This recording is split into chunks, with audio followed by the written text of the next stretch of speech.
Hello, wizards and muggles. Welcome to Hogwarts. Before our magical adventure, click subscribe to support us. Don't worry, we won't turn anyone into a toad unless you don't subscribe.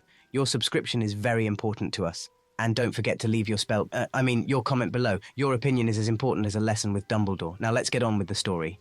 The flickering torchlight cast eerie shadows on the ancient stone walls as I crept through the deserted corridors of Hogwarts. It was well past midnight, and the castle was eerily silent. I clutched my invisibility cloak tightly around me, my heart pounding with each step. "Lumos," I whispered, and the tip of my wand ignited, casting a soft glow ahead of me. I was restless, unable to sleep, my mind churning with the usual worries, exams, Voldemort, the constant danger that seemed to follow me everywhere. As I turned a corner, I froze. There, in the middle of the hallway, stood Mrs. Norris, her lamp-like eyes fixed directly on me. I held my breath, praying she couldn't see through the cloak. For a moment that felt like an eternity, we stared at each other. Then, with a swish of her tail, she turned and padded away. I exhaled slowly, my heart still racing. That was too close. I was about to turn back when something caught my eye. A faint shimmer in the wall to my left, almost like a heat haze. Curious, I approached, running my hand along the cold stone. To my astonishment, my fingers passed right through the wall. Without thinking, I stepped forward and found myself in a hidden room I'd never seen before. The air was thick with dust, and cobwebs clung to every surface. But what drew my attention was a pedestal in the center of the room, upon which sat a strange, glowing object. I approached the pedestal cautiously, my wand held high. The object was an hourglass, but unlike any I'd ever seen. It was about the size of a small melon, its glass bulbs filled with a swirling, silvery substance that seemed to emit its own light. The frame was made of a dark metal, etched with runes I didn't recognize. "What are you?" I murmured, reaching out to touch it. As my fingers brushed the cool metal, a jolt of energy surged through me. The room spun, and for a split second I saw flashes of unfamiliar scenes. A great battle, faces I didn't recognize, and... my parents? I jerked my hand back, gasping.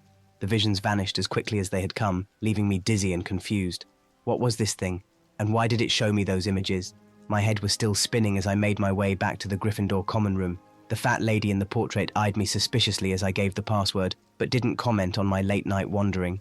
I collapsed into an armchair by the dying fire, my mind racing. The hourglass. It had to be some kind of powerful magical artifact. But why was it hidden in Hogwarts? And what were those visions I saw? I must have dozed off because the next thing I knew, sunlight was streaming through the windows, and the common room was filling with the chatter of students heading to breakfast. "Harry, have you been here all night?" I looked up to see Hermione's concerned face peering down at me, Ron at her side. "Blimey, mate, you look terrible," Ron said, eyeing my rumpled robes and disheveled hair. I glanced around to make sure we were alone, then leaned in close.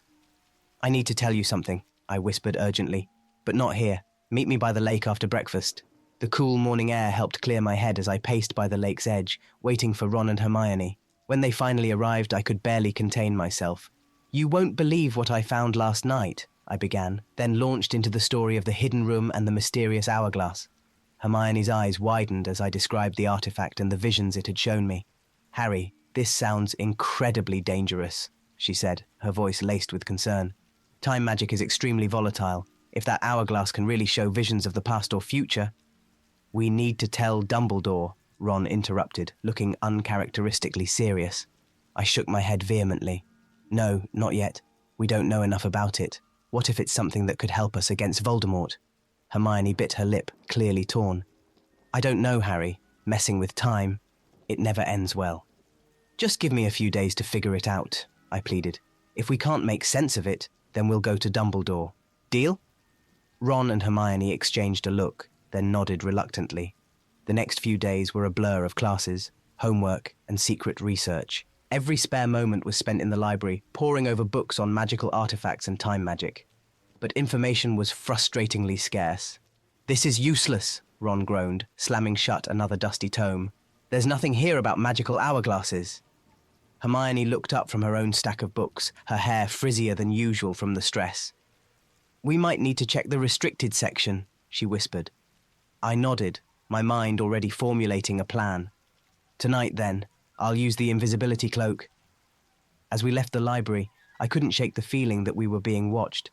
I turned quickly, catching a glimpse of a dark figure disappearing around a corner. "What's wrong?" Hermione asked, noticing my sudden tension. I shook my head, trying to dismiss the paranoia. "Nothing, just thought I saw something." But as we made our way to the Great Hall for dinner, the uneasy feeling persisted. The enchanted hourglass was a powerful object, that much was clear, and powerful objects in Hogwarts had a way of attracting dangerous attention. That night, as I slipped out of the dormitory under my invisibility cloak, my mind was racing. What secrets would the restricted section reveal?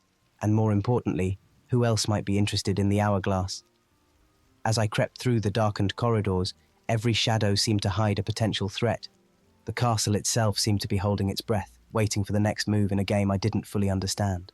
One thing was certain: the discovery of the enchanted hourglass had set in motion events that would change everything. As I reached the library doors, I took a deep breath, steeling myself for whatever lay ahead. Little did I know, this was just the beginning of a journey that would test the very limits of magic, friendship, and time itself. The restricted section of the library was eerily quiet, the silence broken only by the occasional rustle of pages as I carefully leafed through ancient tomes. My wand-tip glowed softly, illuminating titles that sent shivers down my spine: Magic Moster Evil, Secrets of the Darkest Art, and finally, Tempus Fugit, a treatise on temporal magic. With trembling hands, I pulled the book from the shelf. As I opened it, a cloud of dust billowed up, making me cough. I froze, listening intently for any sign that I'd been heard. After a moment of tense silence, I relaxed and began to read. Hours passed as I pored over the cryptic text. Just as the first light of dawn began to creep through the windows, I found what I was looking for: a brief mention of an artifact called the Chronos Glass, which bore an uncanny resemblance to the hourglass I'd discovered. Exhausted but exhilarated, I snuck back to the Gryffindor Tower. As I climbed through the portrait hole, I nearly collided with Hermione. "Harry!" she exclaimed, her eyes wide with worry. "Where have you been? We've been so worried." "Shh," I hissed, pulling her aside. "I found something. We need to talk to Ron." Later that day, in a secluded corner of the grounds, I filled Ron and Hermione in on my discovery. "The Chronos Glass," I explained in a hushed voice, "is supposed to allow the user to view and even manipulate time. But it's incredibly dangerous. The book warned that misuse could lead to temporal fractures or even complete erasure from existence." Ron's face paled. "Blimey, Harry, maybe we should just leave it alone." Hermione nodded vigorously. "I agree. This is way beyond our abilities. We need to tell Professor Dumbledore." I shook my head, frustration bubbling up inside me. "No, you don't understand. This could be the key to defeating Voldemort. If we could see into the past or future, think of the advantage we'd have." "But Harry," Hermione protested, "the risks." "I have to try," I interrupted, my voice firm. "I'm going to use it. Tonight." That night, under the cover of my invisibility cloak, I made my way back to the hidden room. The hourglass, the Chronos Glass, sat on its pedestal, pulsing with an otherworldly light. Taking a deep breath, I reached out and grasped it. Immediately, the world around me began to blur. Colors swirled and merged, and I felt as if I was being pulled in every direction at once. Then, suddenly, everything snapped back into focus. I was still in the hidden room, but something was different. The air felt charged, electric. I crept to the door and peered out into the corridor. To my amazement, I saw myself, another version of me, walking past, deep in conversation with Ron and Hermione. My heart raced. I'd done it. I'd traveled back in time, if only by a few hours. Just then, I heard footsteps approaching. Panic gripped me as I realized I was about to cross paths with my past self again. That couldn't happen.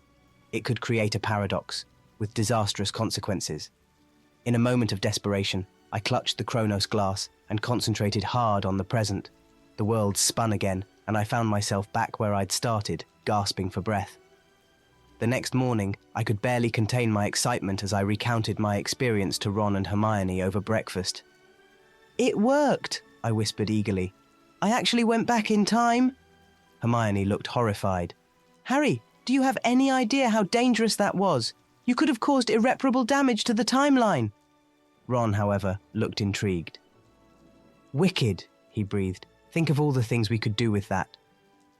Before I could respond, I noticed Professor McGonagall approaching our table, her face stern. "Mr. Potter, she said crisply. A word, if you please. My stomach dropped. Had she somehow found out about the Kronos glass? I followed Professor McGonagall to her office, my mind racing with possible excuses. As we entered, I was surprised to see Professor Dumbledore waiting for us, his blue eyes twinkling behind his half-moon spectacles. Harry, Dumbledore said gently, we've noticed some unusual temporal disturbances around the castle. Would you happen to know anything about that? I swallowed hard, my mouth suddenly dry. I'm not sure what you mean, Professor. McGonagall's eyes narrowed. Mr. Potter, need I remind you that tampering with time is an extremely serious offense? I felt a bead of sweat trickle down my back. Should I confess? But before I could decide, Dumbledore spoke again. We're not here to accuse you of anything, Harry, he said, his voice kind but firm. We're simply concerned. If there is something you'd like to tell us, now would be the time. I looked between them, torn between the urge to confide in them and the desire to protect the secret of the Kronos glass. In that moment, I made a decision that would have far-reaching consequences. No, Professor, I said, forcing myself to meet Dumbledore's gaze. I don't know anything about any temporal disturbances. As the words left my mouth, I felt a weight settle in my stomach. I just lied to Dumbledore, something I'd never thought I'd do. Dumbledore studied me for a long moment, his expression unreadable. Finally, he nodded. Very well, Harry, you may go, but please, if you notice anything unusual, do let us know immediately. As I left the office, my mind was in turmoil. I'd managed to keep the secret of the Kronos glass, but at what cost? And, more importantly, what would I do now? The power to manipulate time was at my fingertips, but so too was the potential for disaster. As I made my way back to the Gryffindor common room, I couldn't shake the feeling that I was walking a dangerous path, one that could lead to salvation or ruin.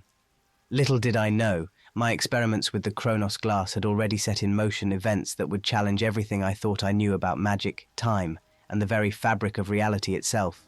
The true test was yet to come, and I could only hope I'd be ready when it did. The dungeon was filled with the usual cacophony of bubbling cauldrons and muttered incantations as we worked on our strengthening solutions. I was partnered with Neville, who looked more nervous than usual, his forehead beaded with sweat as he carefully added powdered Gryffindor to our potion. Careful, Neville, I whispered, eyeing Snape, who was prowling between the desks with his customary scowl. Just a pinch more should do it. Neville nodded, his hand shaking slightly as he reached for the ingredient. Suddenly, his elbow knocked against our cauldron, sending it teetering dangerously. Without thinking, I reached into my pocket and grasped the Kronos glass. Time seemed to slow as the cauldron began to tip. I focused hard, willing time to rewind just a few seconds. The world blurred, then snapped back into focus. The cauldron was upright, Neville's hand still reaching for the griffin claw. Neville! Wait! I hissed, grabbing his wrist. Let me add that. Crisis averted, I breathed a sigh of relief. But as I looked up, I caught Snape's eye. He was staring at me with a mixture of suspicion and... was that fear? My heart raced. Had he noticed something? As we filed out of the potions classroom, I felt a hand grasp my shoulder. I turned to find Snape looming over me, his black eyes glittering dangerously. Potter, he said, his voice barely above a whisper. Stay behind. Ron and Hermione shot me worried looks, but I waved them on. I'll catch up, I muttered. Once the dungeon was empty, Snape rounded on me. What? He hissed. Did you do in class today? I tried to keep my face neutral.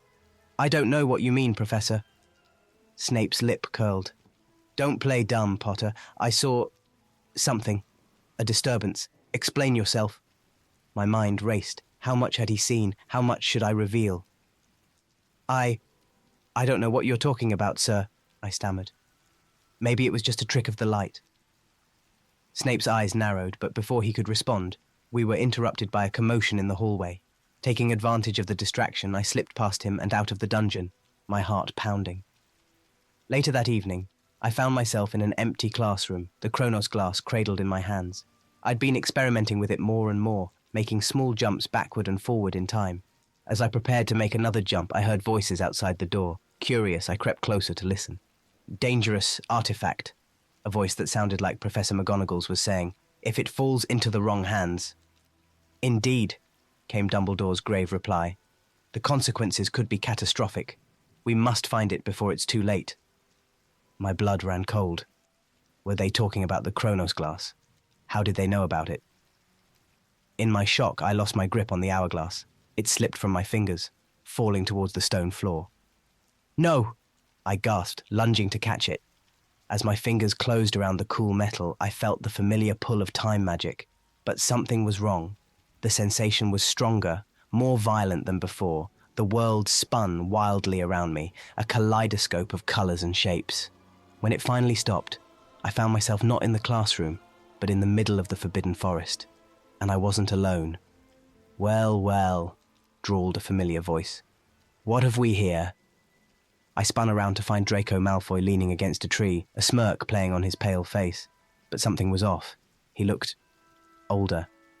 Malfoy, I said, confusion and dread mixing in my stomach. What's going on? Where are we? Malfoy's smirk widened. The question, Potter, is not where, but when. As the implications of his words sank in, I felt the blood drain from my face. How far had I jumped? And more importantly, how was I going to get back? I spent the next hour trying to convince this older Malfoy to help me, all while dodging his questions about how I'd arrived in what I'd learned was 5 years in the future. Look, Malfoy, I said, frustration evident in my voice. I know we've never been friends, but I need your help. I have to get back to my own time. Malfoy's eyes narrowed. And why should I help you, Potter? Do you have any idea what's happened in the last 5 years? What you've done? Before I could respond, we heard voices approaching. Malfoy's face paled. Hide! He hissed, shoving me behind a large tree. Peering around the trunk, I saw a group of wizards in dark robes enter the clearing. At their head was a tall, skeletal figure with gleaming red eyes. Voldemort. My scar exploded with pain, and I had to bite my lip to keep from crying out. Draco, Voldemort said, his cold voice sending shivers down my spine. Report. Have you found any trace of the Potter boy? Malfoy bowed low. No, my lord, but I believe I'm close to uncovering his location. I held my breath, certain that at any moment Malfoy would betray me. But to my surprise, he said nothing about my presence. As Voldemort and his followers discussed their plans, the horrifying reality of this future became clear. Voldemort had won. The wizarding world was under his control, and I, apparently, was the leader of the resistance. When they finally left, Malfoy turned to me, his face grim. Now, do you understand, Potter? This is what happens if you fail. This is why you can't stay here. I nodded, my mind reeling from everything I'd learned. I need to get back. I have to prevent this future from happening. Malfoy hesitated, then pulled out his wand. There's a time turner hidden in the Department of Mysteries. It's heavily guarded, but it might be your only chance to return. As we prepared to embark on this dangerous mission, I clutched the Chronos glass tightly. I had started this journey thinking I could control time, but now I realized how naive I'd been. Time was a force far more powerful and unpredictable than I'd ever imagined. And as Malfoy and I set off towards the Ministry, I couldn't shake the feeling that my actions had set in motion events that would change not just my future, but the future of the entire wizarding world. The weight of that responsibility settled heavily on my shoulders as we disappeared into the gathering darkness, the fate of 2 timelines hanging in the balance.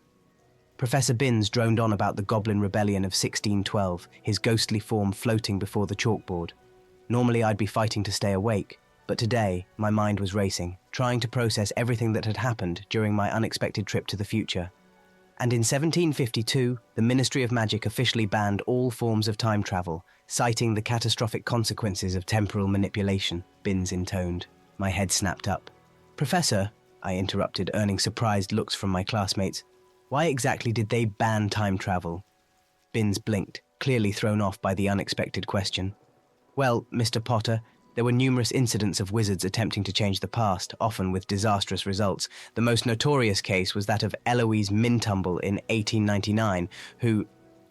As Binns launched into the story, I listened intently, my quill scratching furiously across my parchment. Beside me, Hermione shot me a curious look. Since when are you so interested in magical lore? She whispered. I shrugged, trying to appear nonchalant. Just curious, I muttered, but my mind was whirling. The more I learned about time magic, the more dangerous it seemed, and yet The memory of that dark future I'd glimpsed drove me on. There had to be a way to use the Chronos glass to prevent that future from coming to pass. That evening, Ron, Hermione, and I huddled in a secluded corner of the library, surrounded by towering stacks of books. "I still think this is a bad idea," Hermione hissed, glancing nervously over her shoulder. "We shouldn't be messing with time, Harry. It's too dangerous." Ron nodded in agreement. "Yeah, mate. After what you told us about that future, maybe we should just destroy the hourglass and be done with it." I shook my head vehemently. "No, you don't understand. If we don't do something, that future will happen. Voldemort will win. We have to find a way to use the Chronos glass to stop him." Hermione bit her lip, clearly torn. "But Harry, even if we could change the future, how do we know we wouldn't make things worse?" Before I could respond, a shadow fell across our table. We looked up to see Madame Pince looming over us, her eyes narrowed suspiciously. "And what," she said, her voice dripping with disdain, "are you three up to?" I quickly slammed shut the book I'd been reading, Temporal Paradoxes and Their Resolutions. "Just studying for history of magic, Madame Pince," I said, trying to sound innocent. She glared at us for a moment longer before stalking away, muttering under her breath. We breathed a collective sigh of relief, but the interruption had made one thing clear. We needed a safer place to continue our research. The room of requirement materialized before us, its walls lined with books on time magic and temporal theory. As we entered, I couldn't shake the feeling that we were being watched. "Did you hear that?" I asked, spinning around to peer into the shadowy corners of the room. Ron and Hermione exchanged worried glances. "Hear what, Harry?" Hermione asked cautiously. I shook my head, trying to clear it. "Nothing. Never mind, let's get to work." As we pored over the ancient texts, a pattern began to emerge. References to a keeper of time appeared again and again, always in connection with powerful time-altering artifacts. "Look at this," I said, pointing to a faded illustration in Mysteries of the Unspeakables. It showed a hooded figure holding what looked remarkably like the Chronos glass. It says, "The Keeper of Time is tasked with maintaining the integrity of the timeline." Ron leaned in, squinting at the text. "Blimey, it also says the Keeper can move through time at will. Imagine that, being able to go anywhere in history." Hermione frowned. "But it also warns of a great enemy who seeks to unravel time itself. Harry, what if—" She was cut off by a loud crash from outside the room. We froze, listening intently. Muffled voices drifted through the door, one of them alarmingly familiar. "It's Snape," Ron whispered, his face pale. "What's he doing here?" Heart pounding, I crept towards the door, pressing my ear against it to listen. "Certain the artifact is here in the castle," Snape was saying, his voice low and urgent. "We must find it before the Dark Lord learns of its existence." "And what of Potter?" came another voice. Dumbledore's. "He seems different lately. More secretive." I pulled back from the door, my mind racing. They knew about the Chronos glass, and they suspected me. "We have to get out of here," I hissed to Ron and Hermione. "Now!" But as we turned to leave, we found our path blocked. A figure stood in the shadows, hooded and cloaked, just like the illustration of the Keeper of Time. "Who are you?" I demanded, drawing my wand. The figure raised a hand, and suddenly the world around us seemed to slow. Ron and Hermione froze in place, caught between one moment and the next. "Harry Potter," the figure said, its voice echoing strangely, as if coming from a great distance. "You play a dangerous game." I stood my ground, wand still raised. "Are you the Keeper of Time?" I asked, trying to keep my voice steady. The figure inclined its head slightly. "I am. And you, Harry Potter, are disrupting the flow of time with your reckless use of the Chronos glass." "I'm trying to save the future," I protested. "I've seen what happens if Voldemort wins. I have to stop it." The Keeper's voice grew stern. "The future is not set in stone, young wizard. Every action, every choice, creates ripples through time. Your attempts to change the future may be the very thing that brings about the outcome you fear." I felt a chill run down my spine. "What do you mean?" "The Chronos glass is more than just a tool for viewing time," the Keeper explained. "It is a nexus of temporal energy. In the wrong hands, it could be used to shatter the very fabric of reality." Suddenly, the door burst open. Snape and Dumbledore rushed in, wands drawn. But they froze, just like Ron and Hermione, caught in the Keeper's temporal field. The hooded figure turned back to me. "You stand at a crossroads, Harry Potter. The choices you make in the coming days will determine not just your fate, but the fate of all time. Choose wisely." And with that, the Keeper vanished, time snapping back into its normal flow. Ron and Hermione stumbled, looking around in confusion. Snape and Dumbledore blinked, as if waking from a dream. "Harry," Dumbledore said, his blue eyes piercing. "What's going on here?" I looked from Dumbledore to my friends, to the spot where the keeper had stood. The weight of the Chronos glass seemed to burn in my pocket, a constant reminder of the power and danger I now wielded. "Professor," I said, taking a deep breath, "I think it's time I told you everything." As I prepared to reveal the truth about the Chronos glass and my journey through time, I couldn't shake the keeper's warning. The fate of all time hung in the balance, and somehow I was at the center of it all. The mystery was deepening, and I had a sinking feeling that unraveling it would be the greatest challenge I'd ever faced. The headmaster's office was eerily quiet as I finished recounting my experiences with the Chronos glass. Dumbledore sat behind his desk, his fingers steepled, his blue eyes fixed on me with an intensity that made me squirm. "Harry," he said finally, his voice grave, "I hope you understand the gravity of what you've done." I nodded, unable to meet his gaze. "I do, Professor. I thought I could change things, make them better." Dumbledore sighed, suddenly looking very old. "The temptation to alter the past is perhaps the greatest danger of time magic, Harry. Even the wisest among us are not immune to its lure." As if on cue, the Chronos glass pulsed in my pocket. I could almost hear it whispering to me, promising the power to right all wrongs. Dumbledore's eyes flickered to my pocket. "I think, perhaps it would be best if you surrendered the Chronos glass to me for safekeeping." My hand instinctively moved to protect the hourglass. "But Professor, what if we need it to stop Voldemort?" "Harry," Dumbledore said gently, "the future you saw may not come to pass. By trying to prevent it, we might inadvertently cause it." I hesitated, torn between my trust in Dumbledore and my desire to keep this powerful tool. Finally, reluctantly, I reached into my pocket. But as my fingers closed around the Chronos glass, a vivid image flashed through my mind. My parents, alive and smiling. I could save them. I could change everything. I can't, Professor," I said, my voice barely a whisper. "Not yet, please, give me more time." Dumbledore's expression was unreadable as he studied me for a long moment. Finally, he nodded. "Very well, Harry. But remember, with great power comes great responsibility and great danger." As I left his office, I couldn't shake the feeling that I'd just made a monumental decision. For better or worse, the Chronos glass remained in my possession. "You did what?" Hermione's shrill voice echoed through the empty classroom where we'd gathered. I winced. I know, but I couldn't just give it up, Hermione. Not when it might be our only chance to stop Voldemort." Ron looked between us, his freckled face creased with worry. "But mate, if Dumbledore thinks it's too dangerous..." "Dumbledore doesn't know everything," I snapped, immediately regretting my harsh tone. "Look, I'm sorry. It's just, I've seen what could happen. And I can't sit back and do nothing." Hermione's expression softened. "We understand, Harry. We're just worried about you. Time magic is incredibly complex and dangerous." I nodded, feeling a rush of gratitude for my friends. "I know. That's why I need your help. We need to figure out how to use the Chronos glass safely." As we bent our heads together, brainstorming ideas and strategies, I couldn't help but feel a mix of excitement and trepidation. We were venturing into unknown territory, and the stakes couldn't be higher. The next few weeks were a blur of secret research and clandestine experiments with the Chronos glass. We'd found an abandoned classroom in a remote part of the castle to practice, always on guard for any sign of discovery. "Okay," I said, holding the hourglass carefully. "I'm going to try to go back just 5 minutes this time. Ready?" Ron and Hermione nodded, tension evident on their faces.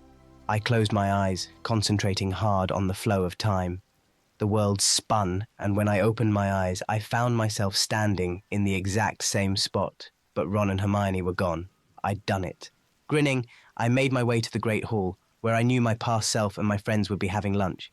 As I peered around the corner, I saw myself sitting at the Gryffindor table, laughing at something Ron had said. Suddenly, a hand grabbed my shoulder. I spun around, coming face to face with Professor McGonagall. "Mr. Potter," she said, her eyes narrowing suspiciously, "why aren't you in the Great Hall with your classmates?" My mind raced. Forgot something in my dormitory, Professor. Just heading back now. She didn't look convinced, but before she could question me further, a loud explosion rocked the castle. In the ensuing chaos, I slipped away, my heart pounding. As I raced back to our secret classroom, I realized with growing horror that the explosion hadn't happened in the original timeline. Had my presence in the past somehow caused this? "It's affecting the castle's magic," Hermione said, her voice tight with worry. We were huddled in the room of requirement, poring over ancient texts on magical architecture. I ran a hand through my hair, frustration and guilt warring inside me. "But how? I didn't do anything." "Time is delicate, Harry," Hermione explained patiently. "Even your mere presence in a time where you shouldn't be can cause ripples. The castle's protective enchantments are ancient and complex. Your time jumps might be destabilizing them." Ron looked pale. "Blimey, if the castle's protections fail..." He didn't need to finish the thought. We all knew what it could mean. Hogwarts, vulnerable to attack. I clutched the Chronos glass, feeling its weight more heavily than ever. "We need to fix this. Fast." As we worked tirelessly to understand and repair the damage to Hogwarts' magical protections, I found myself increasingly drawn to the Chronos glass. Its power called to me, promising solutions to all our problems. One night, unable to sleep, I snuck out to the astronomy tower.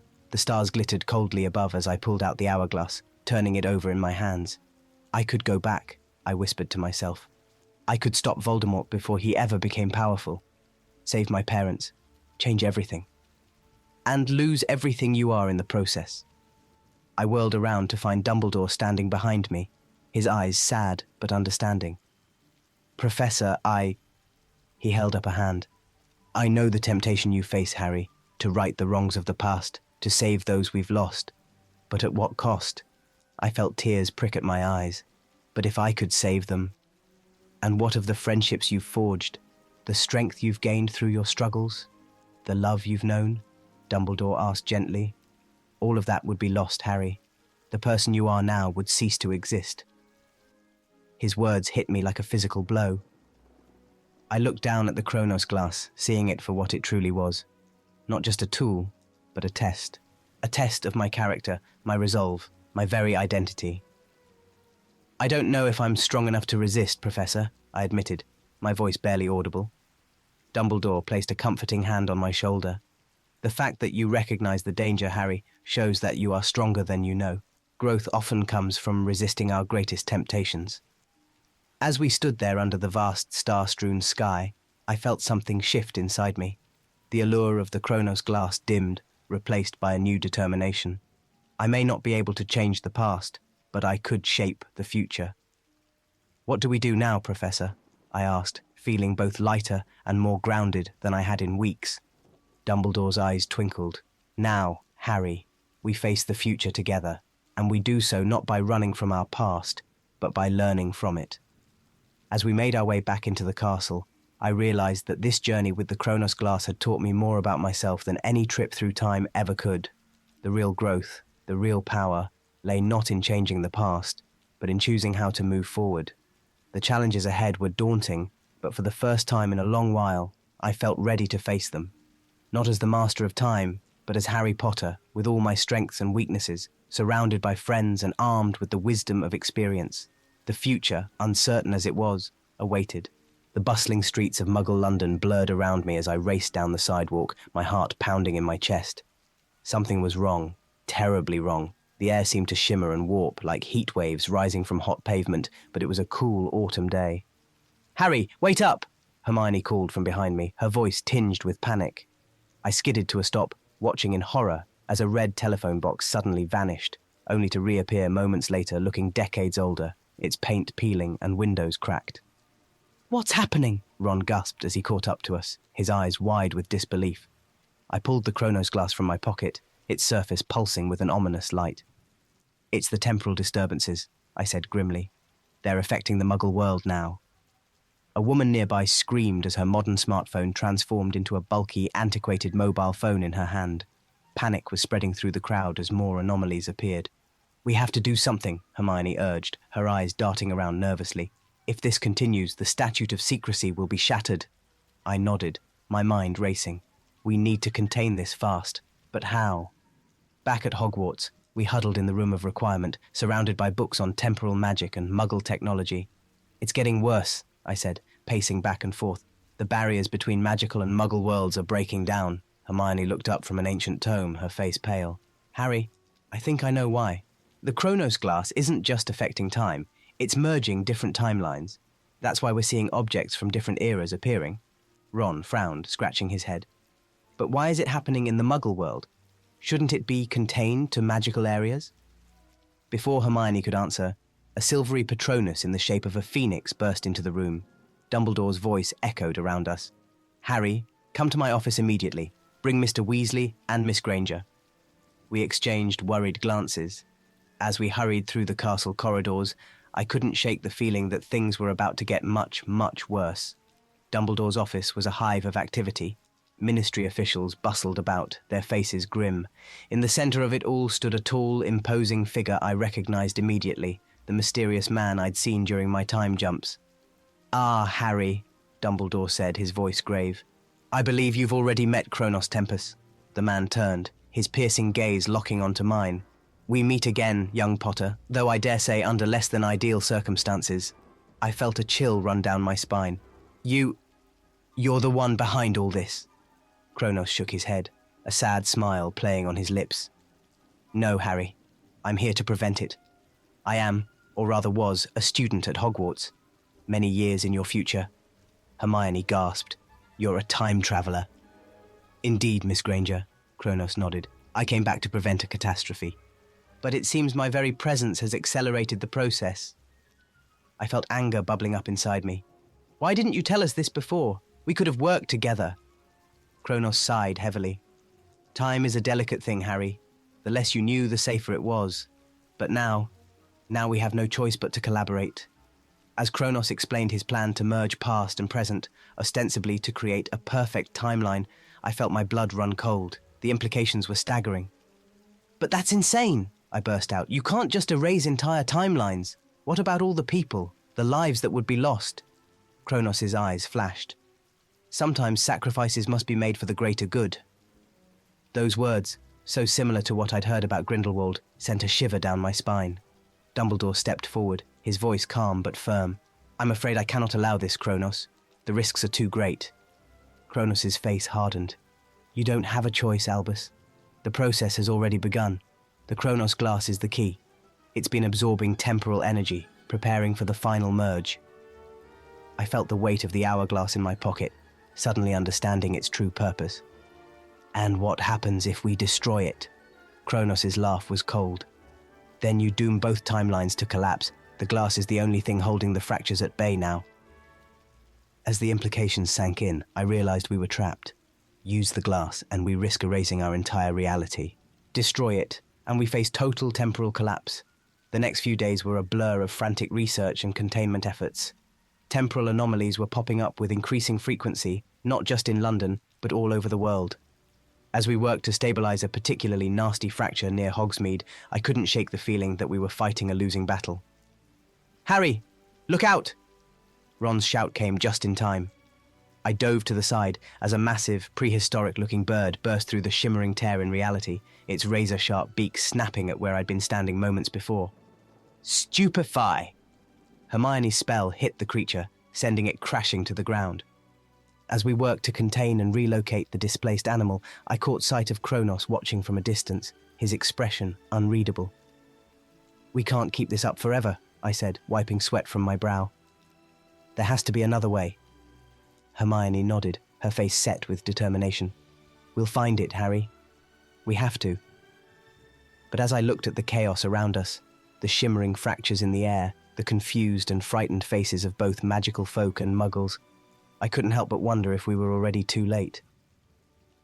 Later that night, as I lay in bed, the Chronos glass pulsing gently on my nightstand, I made a decision. We couldn't just react anymore. It was time to take the fight to Chronos.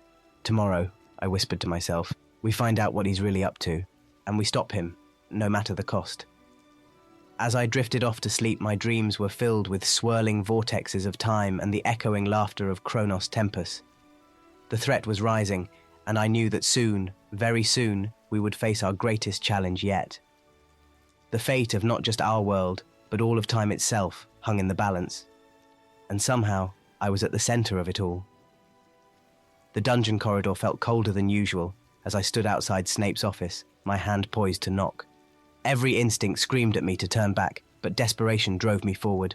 With a deep breath, I rapped on the heavy wooden door. "Enter!" came Snape's silky voice from within. I stepped into the dimly lit office, my eyes adjusting to the gloom. Snape sat behind his desk, his dark eyes narrowing as he recognized me. "Potter," he drawled, "to what do I owe this unexpected pleasure?" Swallowing my pride, I met his gaze. "Professor, I need your help." Snape's eyebrow arched. "Indeed. And what could the famous Harry Potter possibly need from me?" I hesitated, then plunged ahead. "It's about time magic, sir. I've encountered something dangerous." For a moment, Snape's mask of contempt slipped, replaced by a flicker of genuine concern. "Explain," he said sharply. As I recounted the story of the Chronos glass and the temporal disturbances, Snape's expression grew increasingly grave. When I finished, he remained silent for a long moment. "You foolish boy," he said finally, but his voice lacked its usual venom. "Do you have any idea what you've done?" "That's why I'm here, sir," I replied, trying to keep the desperation out of my voice. "We need your expertise." Snape studied me intently, then sighed. "Very well, Potter, but understand this. If we proceed, you will follow my instructions to the letter. Is that clear?" I nodded, relief washing over me. "Yes, sir. Thank you." As I left Snape's office, I couldn't shake the feeling that I'd just made a deal with the devil. But with the fate of both worlds hanging in the balance, I knew we needed all the help we could get. The room of requirement materialized before us, its interior transformed into a war room of sorts. Maps of Hogwarts and the surrounding areas covered the walls, each marked with glowing dots indicating temporal anomalies. I looked around at the small group we'd assembled, Ron and Hermione, of course, but also Neville, Luna, and Ginny. Each face showed a mixture of determination and fear. "Right," I began, my voice steadier than I felt. "You all know why we're here. The temporal disturbances are getting worse, and we need to monitor them closely." Hermione stepped forward, holding up a handful of enchanted coins, similar to the ones we'd used for Dumbledore's army. "These will alert us to any new anomalies. We'll work in shifts to investigate and contain them if possible." "But what if we encounter something we can't handle?" Neville asked, his voice quavering slightly. I exchanged a glance with Ron and Hermione. "Then we call for backup. Professor Snape has agreed to assist us." A shocked silence fell over the room. Ginny was the first to recover. "Snape? Harry, are you sure we can trust him?" I sighed, running a hand through my hair. "We don't have much choice. He knows more about this kind of magic than anyone else we can turn to right now." As the others began to discuss patrol schedules, I felt the weight of leadership settling heavily on my shoulders. We were just students, in way over our heads. But as I looked at the determined faces around me, I knew we were also the best hope for stopping whatever was coming. The Forbidden Forest loomed before us, its ancient trees creaking in the wind. Luna, Neville, and I had been tracking a particularly strong temporal signature, which had led us to the forest's edge. "I don't like this," Neville muttered, his wand gripped tightly in his trembling hand. I was about to respond when a flash of movement caught my eye. "Down," I hissed, pulling them behind a large tree trunk. Peering around the tree, I saw a group of cloaked figures moving through the forest, led by a tall man I recognized with a jolt. Chronos Tempus, the mysterious time traveler. "We need to get closer," I whispered. "Find out what they're up to." Luna nodded, her protuberant eyes unusually focused. "The Nargles will hide us," she said confidently. Despite the gravity of the situation, I couldn't help but smile. Luna's unwavering belief in the impossible was oddly comforting. We crept closer, using the trees for cover. As we neared, I could make out snippets of conversation. "The convergence point must be secured," Kronos was saying. "Once the timelines begin to merge." Suddenly a twig snapped under Neville's foot. The cloaked figures whirled around, wands raised. "Run!" I shouted, firing off a stunning spell as we turned to flee. Curses flew past us, scorching the trees. As we ran, the forest seemed to come alive around us, branches reaching out to trip us, roots rising to block our path. "It's the temporal distortions," Luna cried. "They're affecting the forest." With a burst of speed, we broke through the tree line, not stopping until we reached the safety of Hogwarts grounds. As we caught our breath, I knew our task had just become infinitely more complicated. The Chronos glass felt heavy in my hands as I sat alone in the room of requirement. I'd been avoiding using it since learning of its true nature, but now I felt I had no choice. "Show me what Chronos is planning," I whispered, focusing my will on the swirling sands within. The world blurred around me, and suddenly I was standing in a vast chamber I didn't recognize. Chronos stood before a massive device, a twisted version of the Chronos glass. "With this," he was saying to his assembled followers, "we will rewrite history. A perfect world, free from the mistakes of the past." The vision shifted, showing flashes of a changed timeline, a world where Voldemort had never existed, where my parents were alive. For a moment, my heart leapt with longing, but then I saw the cost: entire populations erased, the very fabric of reality unraveling. With a gasp, I pulled myself out of the vision, feeling sick. As the room of requirement came back into focus, I realized I was no longer alone. Snape stood in the doorway, his dark eyes unreadable. "What did you see, Potter?" he asked quietly. I looked up at him, feeling more lost than ever. "The end of everything," I whispered. Weeks of secret missions and sleepless nights were taking their toll. As I sat in Charms class, struggling to focus on Professor Flitwick's lesson, I felt the weight of our burden more keenly than ever. Hermione nudged me, her face etched with concern. "Harry, you need to rest. You're running yourself into the ground." I shook my head. "I can't. There's too much at stake." Ron leaned in from my other side. "She's right, mate. You're no good to anyone if you collapse." Before I could argue further, a searing pain shot through my scar. Visions flashed before my eyes. Voldemort, somehow aware of the temporal disturbances, seeking to use them for his own ends. I came back to myself to find Ron and Hermione supporting me, worry clear on their faces. The rest of the class was staring, and Professor Flitwick had stopped his lesson. "Mr. Potter, are you all right?" he squeaked. I nodded, trying to regain my composure. "Yes, Professor, just a headache. May I be excused?" As I stumbled out of the classroom, Ron and Hermione close behind, I knew our problems had just multiplied exponentially. Not only did we have to stop Chronos, but now we had to prevent Voldemort from exploiting the situation as well. The strain of our secret mission was affecting every aspect of my life. My studies, my relationships, even my connection to Voldemort. As we hurried towards the room of requirement to inform the others, I couldn't help but wonder how much longer we could keep this up before something broke. The fate of both the magical and muggle worlds rested on our shoulders, and the weight was becoming almost unbearable. But as I looked at Ron and Hermione, their faces set with determination despite their obvious exhaustion, I knew we had no choice but to press on. Whatever the cost, we had to find a way to stop Chronos and protect the timeline. The alternative was unthinkable. The Great Hall was in chaos. Students screamed and ducked as objects from different time periods materialized and vanished around them. A suit of armor from the medieval era clattered to the floor next to a futuristic hovering device. I stood in the middle of it all, the Chronos glass pulsing ominously in my hand. "Harry!" Hermione's voice cut through the pandemonium. "We need to contain this." I nodded, raising my wand. "Tempus Contineo!" I shouted, remembering the spell we'd discovered in our research.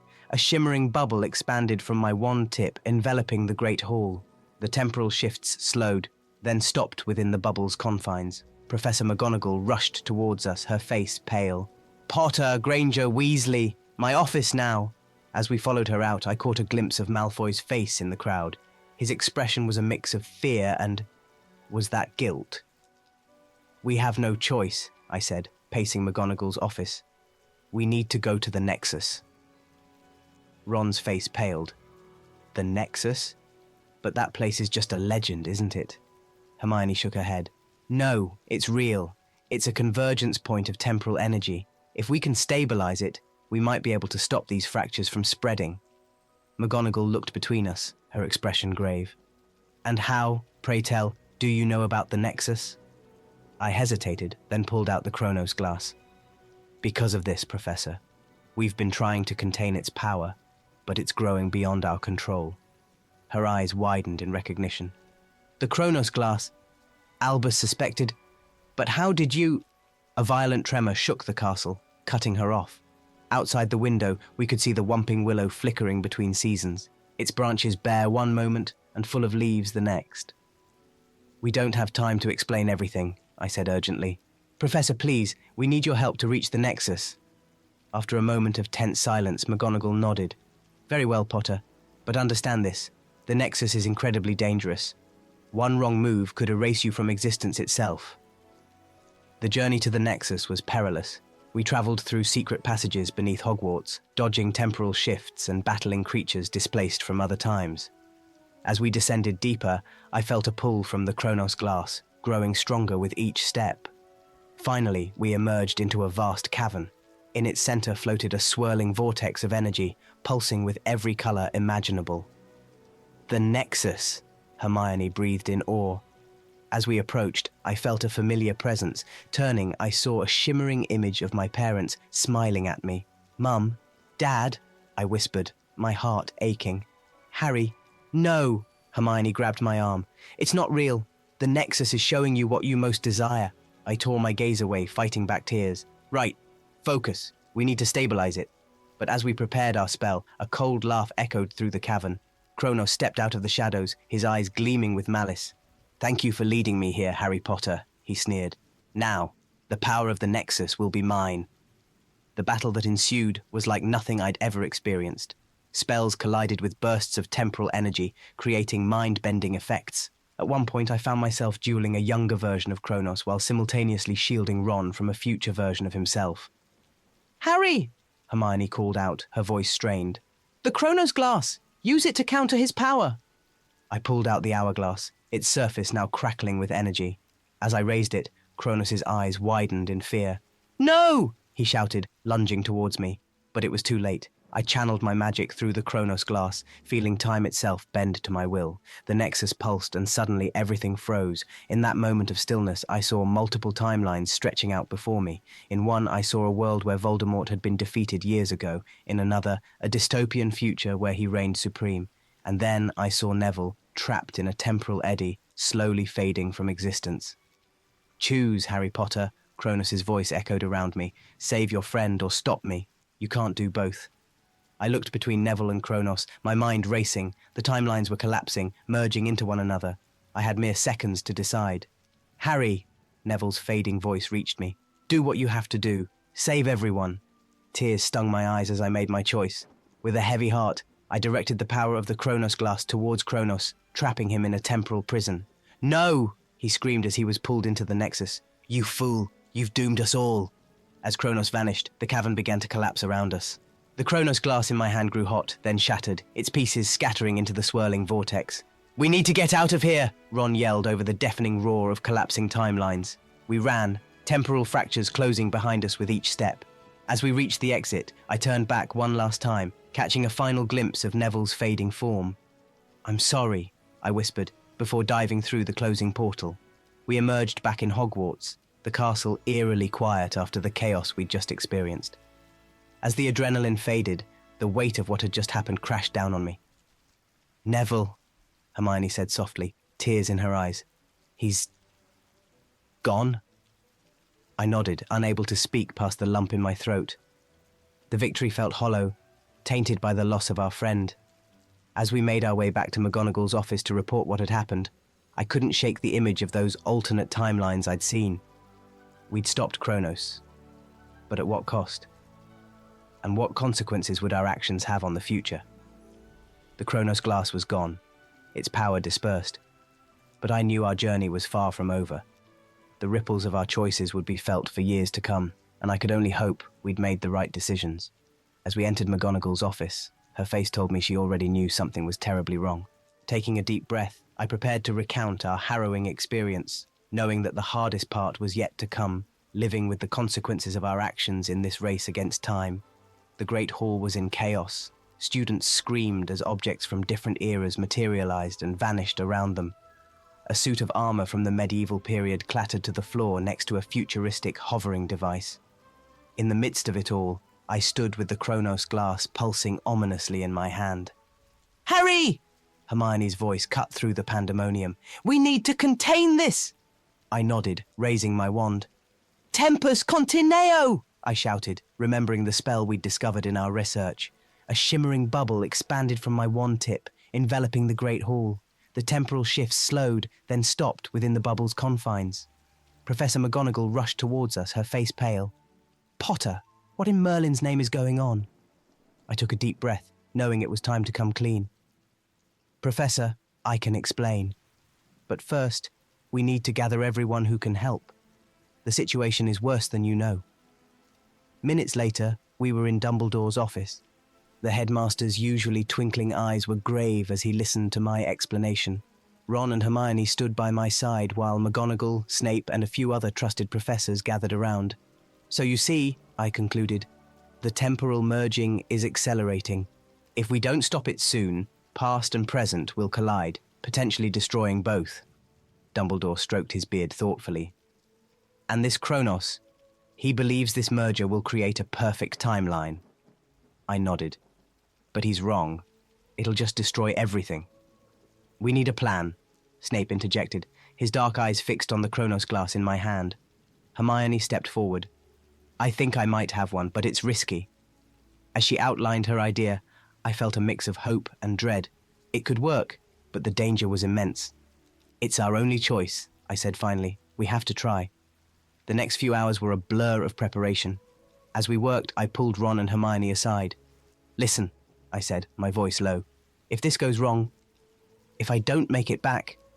Don't, Ron interrupted, his face unusually serious. Don't even think about it, mate. We're in this together. Hermione nodded, her eyes shining with unshed tears. Always. I swallowed hard, overcome with gratitude for my friends. Right. Together then. As we rejoined the others, I couldn't shake the feeling that this might be the last time we were all together like this. The weight of what we were about to attempt settled heavily on my shoulders. We stood at the edge of the forbidden forest, the air thick with temporal energy. Distortions rippled across the landscape, merging past, present, and future into a chaotic jumble. Remember the plan, I said, gripping my wand tightly. We need to reach the nexus point where Kronos is focusing the merger. Once there, we'll have one chance to reverse the process. Suddenly, a group of cloaked figures emerged from the distortions. At their head was Kronos, his eyes gleaming with mad triumph. Ah, Harry Potter, he called out. Come to witness the birth of a perfect world. I stepped forward, the Kronos glass humming with power in my pocket. We're here to stop you, Kronos. This ends now. He laughed, a chilling sound that echoed strangely in the warped air. You're too late. The merger has begun. Soon, all of time will be one, and I will be its master. With a wave of his hand, Kronos sent a wave of temporal energy surging towards us. The battle had begun. Spells flew in all directions as we fought our way towards the nexus point. The very fabric of reality seemed to be tearing around us, revealing glimpses of other times and places.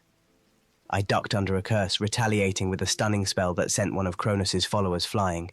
But for every enemy we took down, the temporal distortions seemed to bring two more. Harry! Hermione's voice rang out over the chaos. The Nexus! It's destabilizing.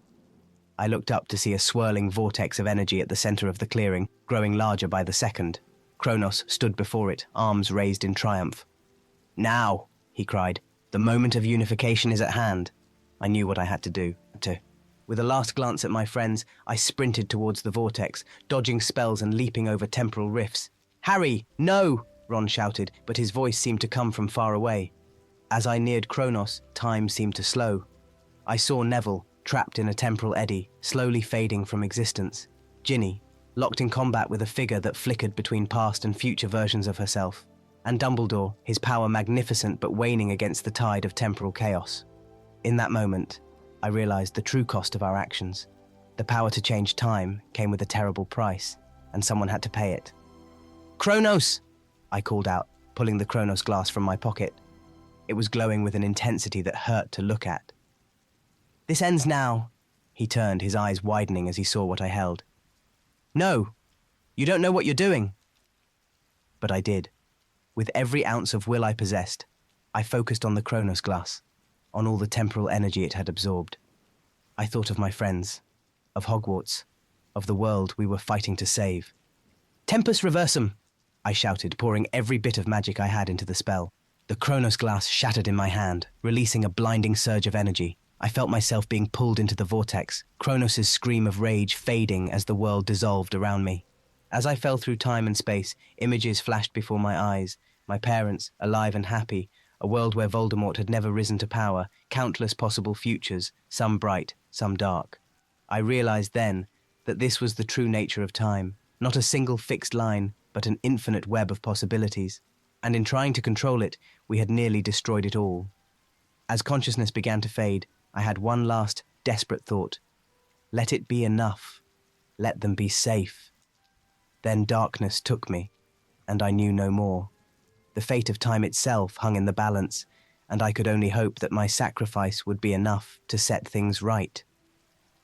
As I surrendered to the flow of time, I understood at last the true meaning of Dumbledore's words.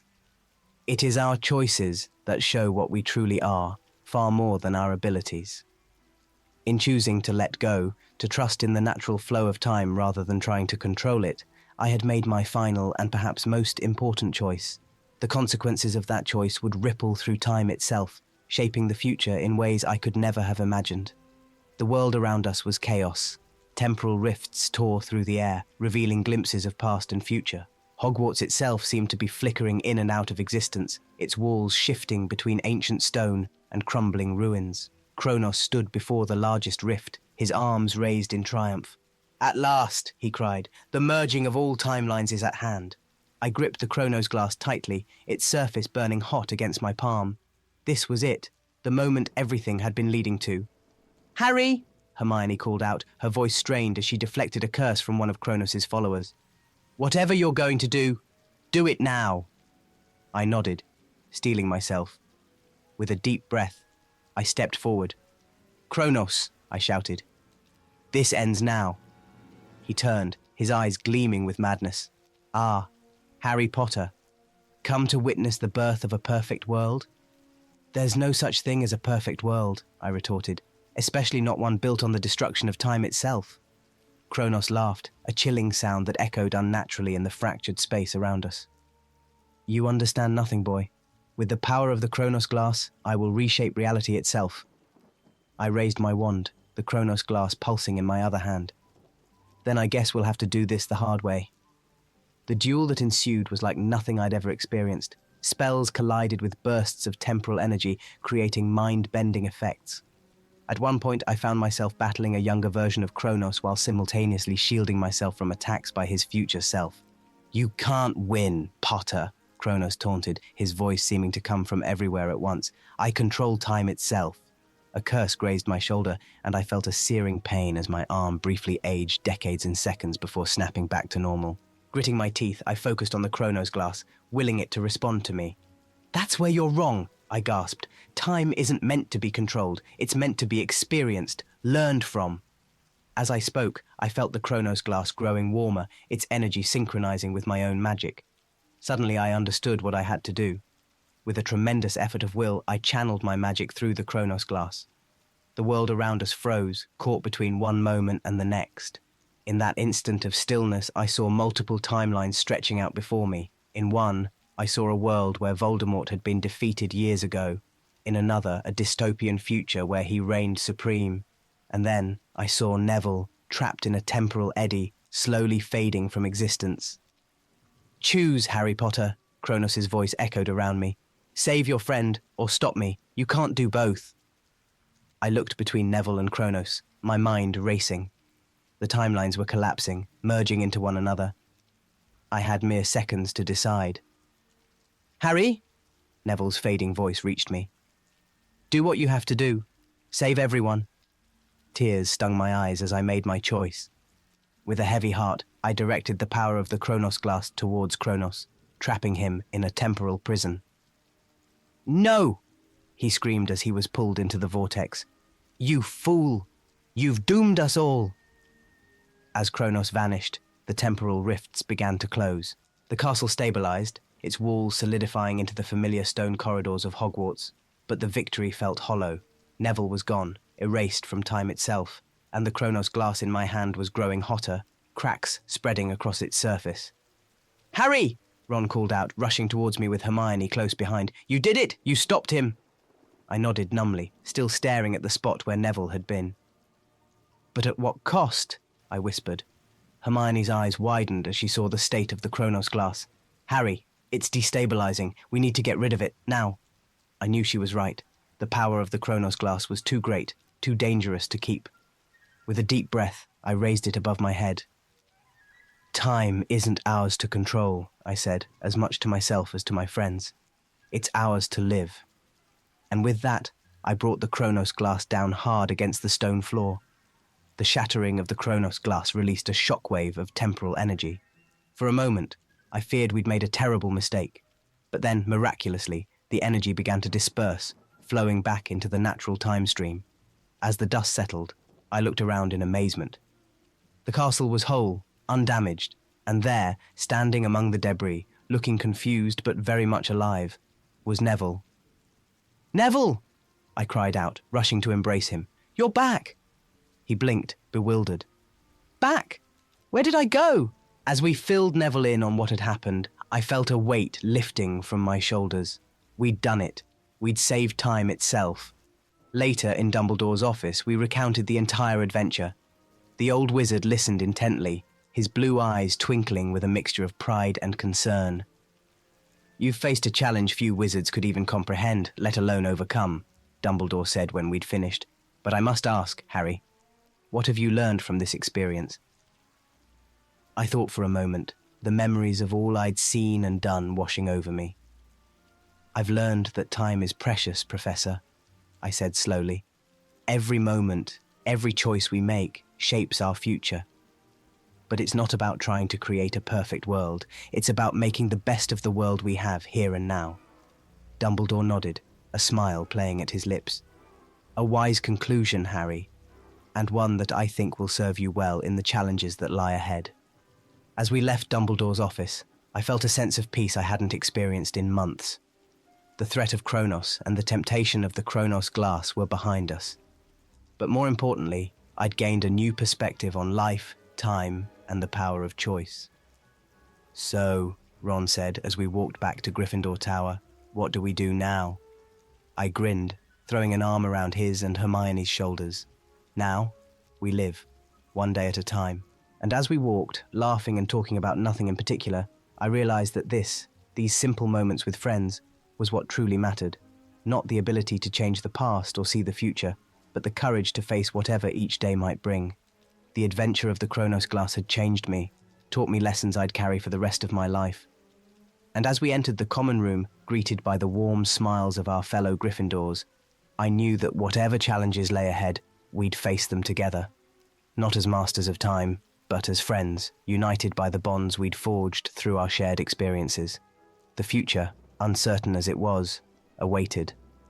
And for the first time in a long while, I felt ready to meet it head-on. Now, let's move on to the next apocalypse story. The cool night air whipped around me as I apparated into the dark alley. My wand was already in my hand, a reflex born from years of aura training and a lifetime of facing danger. The tip glowed faintly, illuminating the grimy walls and scattered rubbish. "Hominum revelio," I whispered, feeling the spell ripple outward. Nothing. The alley was empty, but that didn't mean I was alone. Dark wizards had ways of concealing themselves that could fool even the most experienced auras. I moved forward cautiously, every sense on high alert. This was supposed to be a routine mission, investigate reports of illegal potion trafficking. But in my line of work, routine often turned deadly in the blink of an eye. A sudden movement caught my eye. A shadow, darker than the surrounding gloom, detached itself from the wall and darted away. I broke into a run, my footsteps echoing in the narrow passage. "Stop! Aura department!" I shouted, knowing it was futile. Dark wizards rarely surrendered without a fight. The shadow ahead of me raised a wand. I saw the telltale red glow of a stunning spell forming at its tip. Without breaking stride, I slashed my wand through the air. "Protego!" The shield charm solidified just in time, the stunner splashing harmlessly against it. I countered with a bodybind curse, but my target was quicker than I anticipated. They dove to the side, and my spell struck the wall, leaving a scorch mark on the bricks. Our duel intensified, spells flying back and forth in a deadly light show. The alley lit up with flashes of red, blue, and sickly green. I was gaining ground, my experience showing as I pressed my advantage. Then it happened. As I deflected a particularly nasty hex, I felt a strange vibration in my wand hand. A surge of magical energy, wild and uncontrolled, coursed through my arm. My wand grew hot, almost unbearably so. "What the—" I started to say, but my words were cut short by a deafening crack. Time seemed to slow. I watched in horror as my faithful holly and phoenix feather wand, the wand that had been with me through countless battles and triumphs, shattered into a dozen pieces. The fragments hung in the air for a moment, glowing with an eerie light before falling to the ground like so much useless kindling. The dark wizard, sensing my momentary distraction, seized the opportunity. A jet of purple light streaked towards me. Without my wand, I did the only thing I could. I dove to the ground. The spell missed me by inches, singeing my hair as it passed. I rolled to my feet, my hand instinctively reaching for a wand that was no longer there. Panic threatened to overwhelm me. I was wandless, facing an armed opponent, in a situation where magic meant the difference between life and death. "Expelliarmus!" I shouted desperately, thrusting my empty hand forward. To my amazement, a weak jet of red light sputtered from my fingertips. It wasn't enough to disarm my opponent, but it startled them, buying me precious seconds. I charged forward, relying on physical combat skills I hadn't used since aura training. The dark wizard, clearly not expecting a Muggle-style attack, went down under my tackle. We grappled on the ground, each trying to gain the upper hand. "Stupefy!" my opponent growled, their wand pressed against my chest. I felt the spell hit me, but something was wrong. Instead of losing consciousness, I felt a surge of energy. The stunning spell had only partially worked, leaving me dazed but aware. Taking advantage of my opponent's surprise, I landed a solid punch, knocking them out cold. Breathing heavily, I sat back on my heels. The adrenaline was wearing off, leaving me shaky and confused. What had happened to my wand, and how had I performed magic without it? I gathered the fragments of my wand, each piece feeling like a shard of my own broken self. Then, securing the unconscious dark wizard, I apparated us both to the ministry. The next few hours passed in a blur of debriefings and medical checks. It wasn't until late the next morning that I found myself in Hermione's office, recounting the strange events for what felt like the 100th time. "And you're sure you cast a spell without your wand?" Hermione asked, her brow furrowed in concentration. I nodded wearily. "A weak one, but yes." "Hermione, what's happening to me?" She bit her lip, a sure sign she was deep in thought. "I don't know, Harry. Wandless magic isn't unheard of, but it's extremely rare, especially in Western wizarding communities. And the destruction of your wand, that's unprecedented." "Could it be dark magic?" I asked, voicing the fear that had been gnawing at me. "Possibly," Hermione admitted, "but let's not jump to conclusions. I think you should take some time off, rest, and—" "Time off," I interrupted, standing up so quickly my chair toppled backward. "Hermione, my wand is destroyed. I can barely perform magic. How am I supposed to do my job?" "Harry, calm down," Hermione said, her voice steady but tinged with concern. "This is precisely why you need time off. You're in no state to be in the field right now." I wanted to argue, but deep down I knew she was right. I slumped back into my chair, suddenly feeling every one of my years. "What am I going to do, Hermione?" I asked, hating how lost I sounded. She reached across the desk and squeezed my hand. "We'll figure this out, Harry. We always do. For now, go home. Be with Ginny and the kids. And Harry—" She paused, her expression grave. "Be careful. If word gets out about this, it could cause panic. There are those who would see your condition as a weakness to be exploited." I nodded, understanding the unspoken warning. As I stood to leave, Hermione called out one last time, "Harry, whatever's happening, we're here for you. All of us. Remember that." I managed a weak smile and left, my mind whirling with unanswered questions. As I made my way through the ministry atrium, I couldn't shake the feeling that this was just the beginning. Something fundamental had changed, not just in my magic, but in the very fabric of the wizarding world. And as I stepped into the Flu network to return home, I realized that once again, whether I liked it or not, I was at the center of it all. The boy who lived was facing a new challenge, one that threatened everything I knew about magic, about myself, and about the world I had fought so hard to protect. With a flash of green flames, I disappeared, leaving behind the comfort of the known and stepping into an uncertain future. The adventure of the wandless wizard had begun. The early morning sun cast long shadows across our backyard as I stood, arms outstretched, willing the magic within me to cooperate. Sweat beaded on my forehead, not from exertion, but from the sheer frustration of failure. "Wingardium Leviosa," I muttered, focusing intently on a fallen leaf. It stubbornly remained on the ground, mocking my efforts. "Come on," I growled, clenching my fists. You've done this 1,000 times before. Wingardium Leviosa. This time, the leaf trembled slightly. For a moment, hope surged through me. Then, as if to dash my rising spirits, a gentle breeze swept through the yard, carrying the leaf away. Bloody hell! I shouted, kicking at the grass in frustration. Language, Dad, came a voice from behind me. I turned to see Albus leaning against the back door, an amused smirk on his face. Mum says breakfast is ready, unless you'd rather stay out here and keep shouting at leaves. I sighed, running a hand through my perpetually messy hair. Very funny, Al. I'll be right in. As Albus disappeared back into the house, I took a deep breath, trying to center myself. This was humbling, to say the least. Harry Potter, the boy who lived, the man who defeated Voldemort, reduced to struggling with first-year spells. Inside, the kitchen was a whirlwind of activity. Ginny was at the stove, waving her wand to flip pancakes and scramble eggs simultaneously. James was arguing with Lily about Quidditch tactics, while Albus had his nose buried in a book. Any luck, dear? Ginny asked as I entered, her eyes full of concern. I shook my head, slumping into a chair. Nothing. It's like trying to catch smoke with my bare hands. Ginny set a plate of food in front of me and squeezed my shoulder reassuringly. You'll get there, Harry. You always do. Yeah, Dad, James chimed in, a mischievous glint in his eye. And if not, you can always join the Squib support group.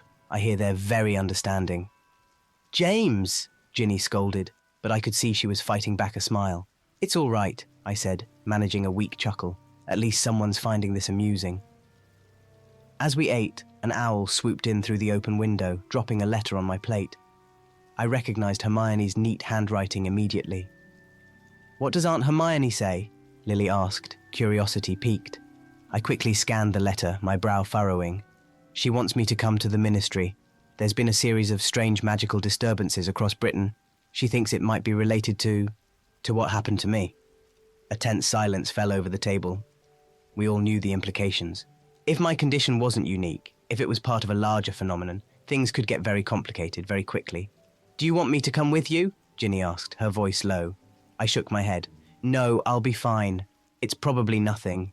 But as I said it, I knew I was trying to convince myself as much as her. An hour later, I found myself in Hermione's office at the ministry. Maps covered her desk, each marked with glowing dots representing magical anomalies. It started the night your wand was destroyed, Hermione explained, her voice tense. At first, we thought they were isolated incidents, but look at this pattern. She waved her wand, and the dots on the maps began to move, forming a swirling pattern that centered on me. Merlin's beard, I breathed. What does it mean? I don't know, Harry, Hermione admitted, frustration evident in her voice. But whatever's affecting you, it's not confined to just you. We've had reports of wands malfunctioning, spells going awry, even some cases of spontaneous wandless magic. As if on cue, a memo zoomed into the room, nearly taking my eye out. I instinctively raised my hand to swat it away, and to my shock, the memo froze in midair. Hermione and I stared at each other, then at the suspended memo. Did you just... Hermione stammered.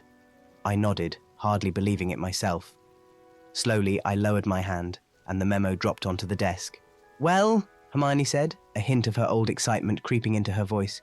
I suppose that answers the question of whether you can still do magic. I couldn't help but laugh, the tension of the past few days finally breaking. Leave it to you to find the silver lining, Hermione. She smiled, but it quickly faded. Harry, this is serious. If word gets out about these disturbances about your condition, there could be panic. I nodded, sobering quickly. I know. What do you need me to do? For now, keep practicing. See if you can control this wandless magic. And, Harry... She paused, her expression grave. Be careful. There are those who might see this as an opportunity to finish what Voldemort started. The weight of her words settled over me like a shroud. Once again, the fate of the wizarding world seemed to rest on my shoulders, but this time I didn't even have a wand to defend myself. As I left the ministry, my mind was whirling.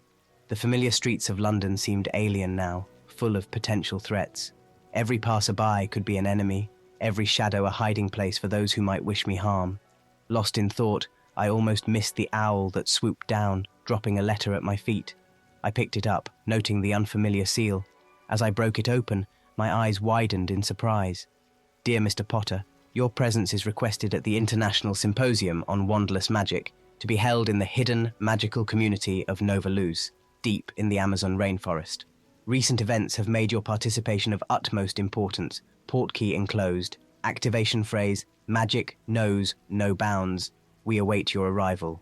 Yours in magic, Raoni Tupi, Grand Shaman of Nova Luz. I stared at the letter, then at the small stone that had fallen out with it. The portkey. This was it. A chance to understand what was happening to me, to learn to control this new, wild magic. But it was also a risk. Leaving my family, traveling to an unknown place, potentially exposing myself to those who might wish me harm. As I stood there, the bustle of London swirling around me, I felt the weight of the decision pressing down on me. The safe choice would be to go home, to hide away until we understood more. But when had I ever chosen the safe path? With a deep breath, I clutched the portkey tightly and whispered, "Magic knows no bounds." The world spun around me, London disappearing in a whirl of colour. As I felt myself being pulled across continents, I couldn't shake the feeling that this journey would change everything. The wandless wizard was about to take his first real steps into a larger, more dangerous, magical world. And somewhere, in the shadows, unseen eyes watched, waiting for their moment to strike. The humid air of the Amazon hit me like a wall as I materialized in a small clearing. Disoriented from the long-distance portkey travel, I stumbled, my hand instinctively reaching for a wand that wasn't there. "Easy there, mister." "Potter," a melodious voice said in accented English. "The first trip to Nova Luz can be quite jarring." I looked up to see a tall, willowy woman with skin the color of rich earth and eyes that seemed to shimmer with an inner light. She wore robes of vibrant green and gold that seemed to blend with the surrounding jungle. "I'm Yara," she said, offering her hand. "Welcome to Nova Luz." As I shook her hand, I felt a subtle pulse of magic. It was unlike anything I'd experienced before, wild, primal, yet somehow comforting. "Thank you," I managed, still trying to catch my breath. "I'm Harry." "Oh, we know who you are, Mr. Potter," Yara said with a smile. "Your reputation precedes you. Although," her eyes twinkled mischievously, "I hear you've recently joined our wandless ranks." I felt a flush of embarrassment. "It's complicated. Isn't it always?" She laughed.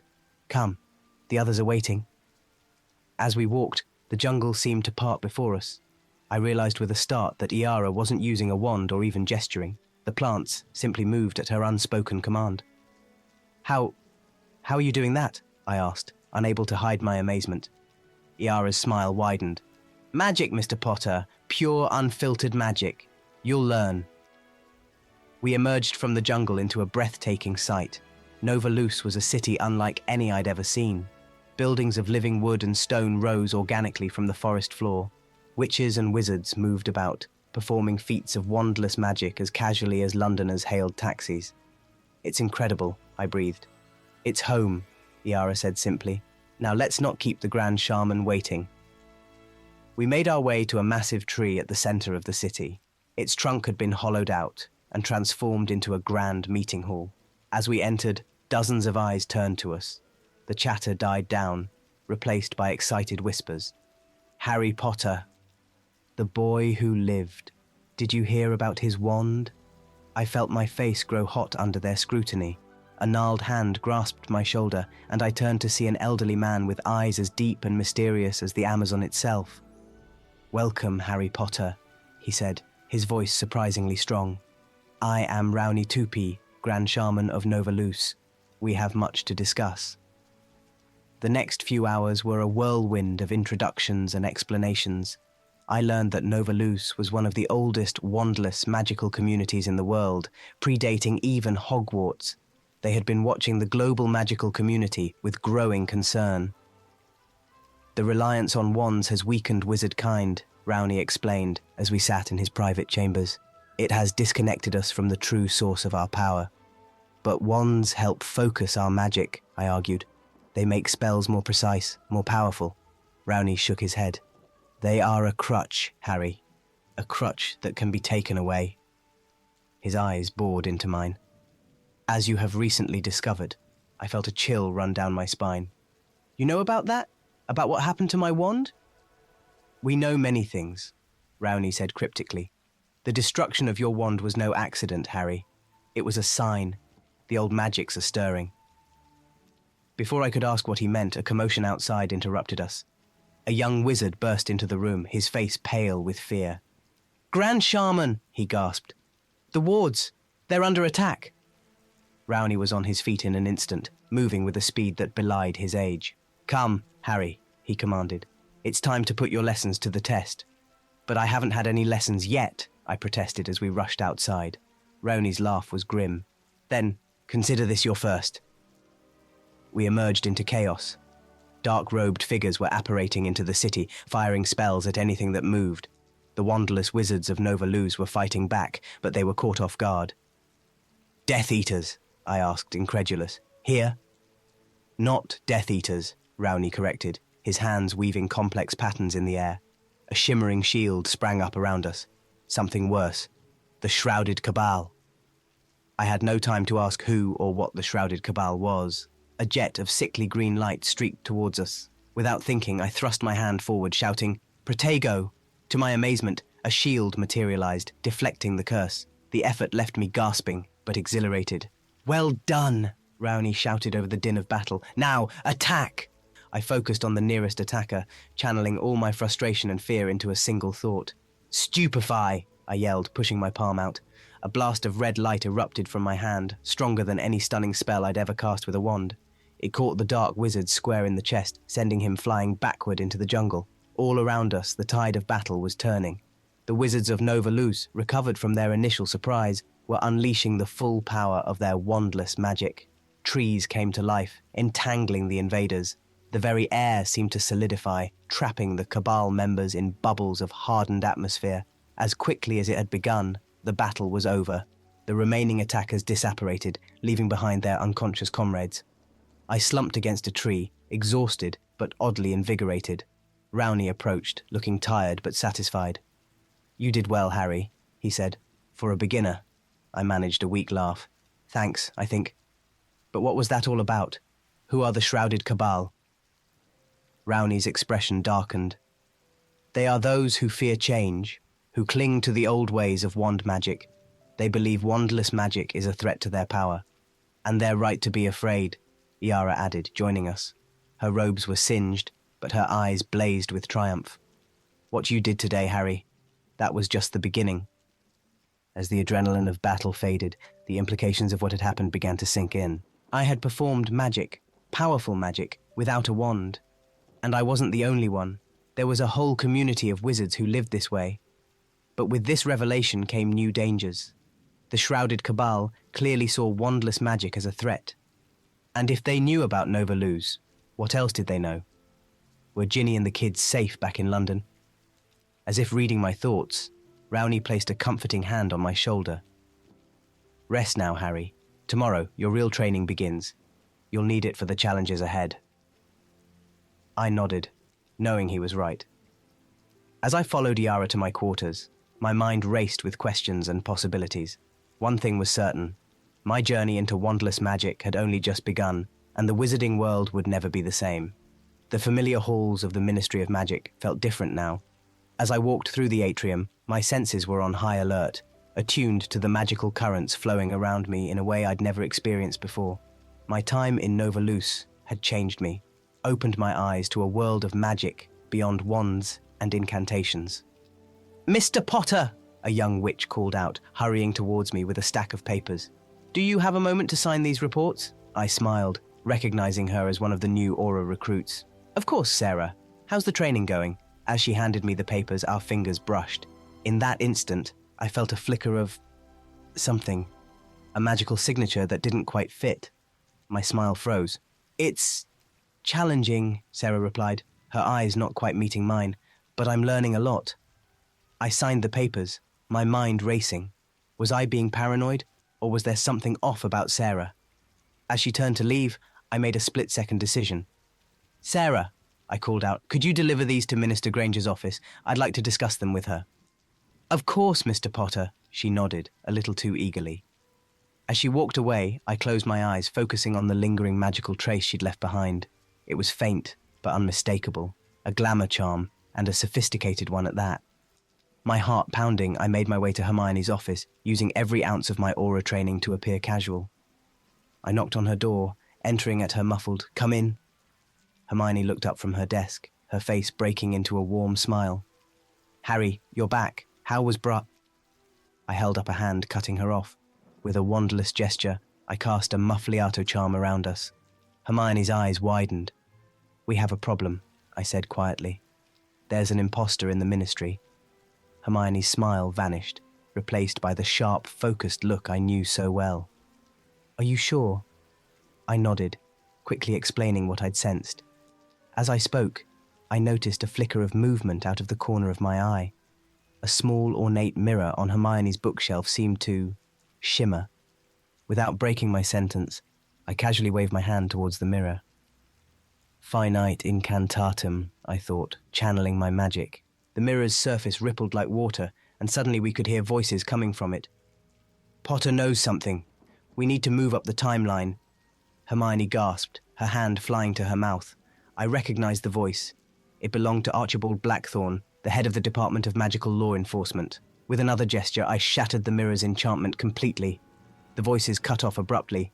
"Hermione," I said urgently, "we need to—" The door burst open. Sarah, or whoever she really was, stood there, wand pointed at us. Behind her I could see Blackthorne and several other Ministry officials, all with their wands drawn. "I'm afraid I can't let you finish that sentence, Potter," Blackthorne drawled. "You've become quite the inconvenience." I raised my hand slowly, my mind racing through possible escape routes. "Archie," I said calmly, "you don't want to do this. Whatever's going on, we can talk about it." Blackthorne laughed, a cold, mirthless sound. "Talk? The time for talk is long past, Potter. The shrouded cabal has worked too hard, planned too long, to let you and your wandless nonsense ruin everything." Out of the corner of my eye, I saw Hermione's hand inching towards her wand. I gave an almost imperceptible shake of my head. We were outnumbered, and in close quarters. A magical fight here would be disastrous. "The cabal?" I asked, buying time. "Is that what this is about? You're afraid of wandless magic?" "Afraid?" Blackthorne spat. "We're trying to save the wizarding world, you fool. Wands are what separate us from animals, what give us control over our magic. Without them, we're no better than accidental magic waiting to happen." As he ranted, I felt the magical currents in the room shift. The wards around the minister's office were responding to the threat, slowly coming to life. If I could just keep him talking a little longer. "You're wrong, Archie," I said, taking a step forward. Several wands twitched in my direction, but I kept my focus on Blackthorne. "Wands don't make us wizards. They're tools, nothing more. Our magic comes from within us." To demonstrate, I let a small ball of magical light form above my palm. The imposter Sarah gasped, her wand wavering. Blackthorne's face contorted with rage. "Enough! Stupefy!" Time seemed to slow. As the red jet of light sped towards me, I reached out with my magic, not just shielding myself, but redirecting the spell. It curved in midair, striking one of Blackthorne's companions. Chaos erupted. Spells flew in every direction as Hermione finally drew her wand, casting shield charms to protect us. I moved on instinct, my wandless magic responding faster than I ever could have with a wand. "Expelliarmus!" I shouted, the spell bursting from both my hands in wide arcs, disarming half the room in one go. Blackthorne, however, was quicker than his companions. He deflected my spell and fired back a cutting curse that grazed my arm. I hissed in pain, but didn't falter. "Harry!" Hermione called out. She had managed to subdue the fake Sarah and was dueling two other Ministry officials at once. I nodded, understanding her unspoken plan. With a synchronized motion, we both cast stunning spells at the ceiling. The wards, already strained by the magical combat, shattered in a shower of sparks. Alarms blared throughout the Ministry. In the momentary distraction, I lunged at Blackthorne, tackling him to the ground. His wand clattered away as we grappled. "It's over, Archie," I grunted, pinning him down. "The whole Ministry will be here any second."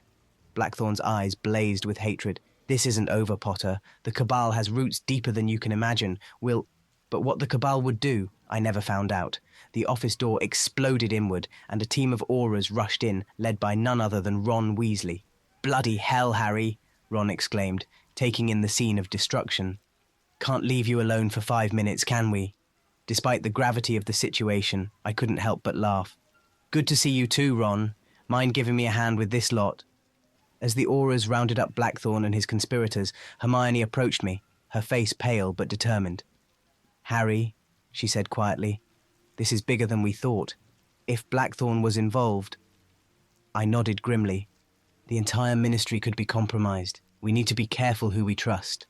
Hermione's eyes met mine, and I saw the same mix of fear and resolve I felt. What do we do now? I looked around the destroyed office, at the captured Cabal members, at Ron organizing the Aura response. The weight of what had just happened, of what was still to come, settled on my shoulders. "Now," I said, my voice steady, "we fight back.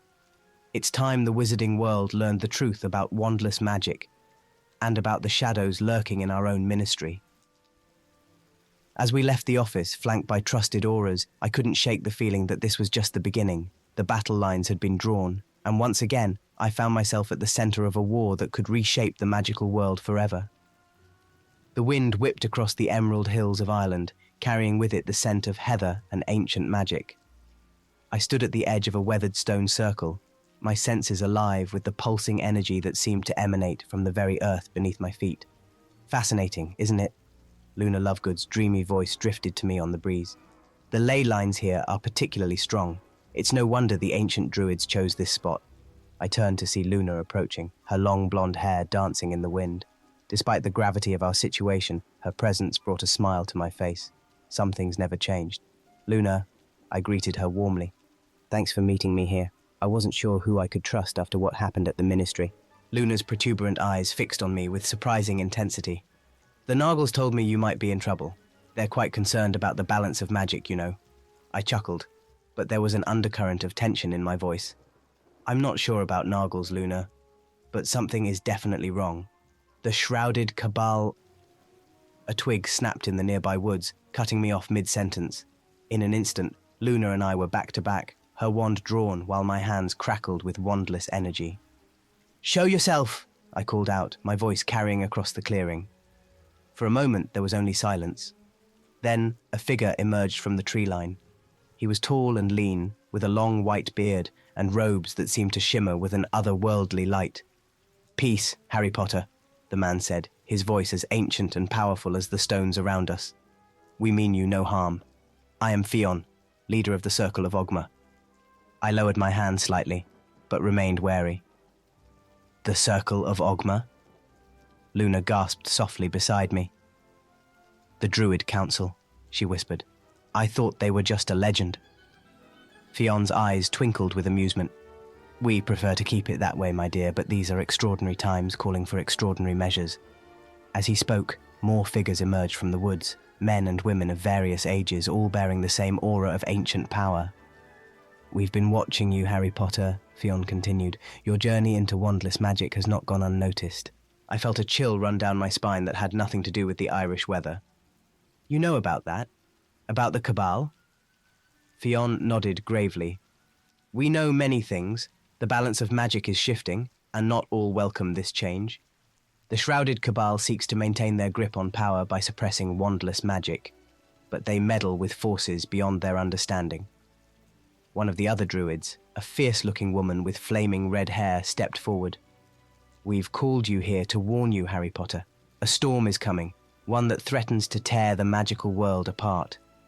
"But why me?" I asked, frustration creeping into my voice. "I never asked for this. I just want to protect my family, do my job." "Fate rarely asks our permission, Harry," Luna interjected softly. "You of all people should know that." I sighed, running a hand through my perpetually messy hair. She was right, of course. When had my life ever been simple? Fionn approached, placing a gnarled hand on my shoulder. The moment he touched me, I felt a surge of power unlike anything I'd experienced before. Images flashed through my mind, ancient rituals, battles fought with pure magic, a world where wands were unknown. "By the stars," Fionn breathed, his eyes wide. "The power within you. It's even greater than we thought." I staggered back, overwhelmed by the vision. What was that?" "The old magic," the red-haired druid explained. "It recognizes you, Harry Potter. You could be the key to restoring balance." Luna stepped closer, her eyes shining with excitement. "Oh, Harry, don't you see? This is why the Cabal fears you. You represent a return to the source of magic itself." As the druids murmured in agreement, I felt the weight of their expectations settling on my shoulders. It was a familiar burden, but no less heavy for its familiarity. "I don't know if I can be what you want me to be," I said honestly. "I'm still learning to control this power." Fionn smiled kindly. "That, my boy, is why we're here. We can teach you the old ways, help you master the magic that flows through your veins." Before I could respond, a piercing shriek split the air. We all turned to see a massive creature descending from the sky, a griffin, its eagle head screeching a warning while its lion body tensed for attack. "Impossible," one of the druids gasped. "The griffins haven't been seen in Ireland for centuries." As the magnificent beast landed at the edge of the stone circle, I noticed something clutched in its talons, a staff of dark wood, intricately carved and humming with magical energy. "The Staff of Merlin," Fionn whispered in awe. "It's chosen you, Harry." I approached the griffin cautiously, my heart pounding. The creature's fierce eyes locked onto mine, and I felt a connection form, not unlike the one I'd shared with Buckbeak all those years ago. Slowly, reverently, I reached out and grasped the staff. The moment my fingers closed around the wood, I felt a rush of power that made my wandless magic seem like child's play in comparison. "Bloody hell," I breathed. The griffin bowed its head to me before taking flight once more, disappearing as quickly as it had arrived. I turned back to the assembled druids and Luna, the staff humming contentedly in my grip. "I suppose I don't have much choice now, do I?" Fionn's expression was grave. "There is always a choice, Harry Potter. But know this. The path ahead will be fraught with danger. The Cabal will stop at nothing to prevent the rise of wandless magic." Luna stepped forward, taking my free hand in hers. "You won't be alone, Harry. You never are." I squeezed her hand gratefully, drawing strength from her unwavering support. "All right then," I said, my voice growing stronger. "Where do we start?" As if in answer, the stones of the circle began to glow, pulsing with an otherworldly light. The very air seemed to thicken with magic, and I felt the staff in my hand grow warm. Fionn raised his arms, his voice carrying on the wind. "We begin with the old rituals. Prepare yourself, Harry Potter. Your true training starts now." As the druids formed a circle around me, their voices rising in an ancient chant, I couldn't help but think of Ginny and the kids back home.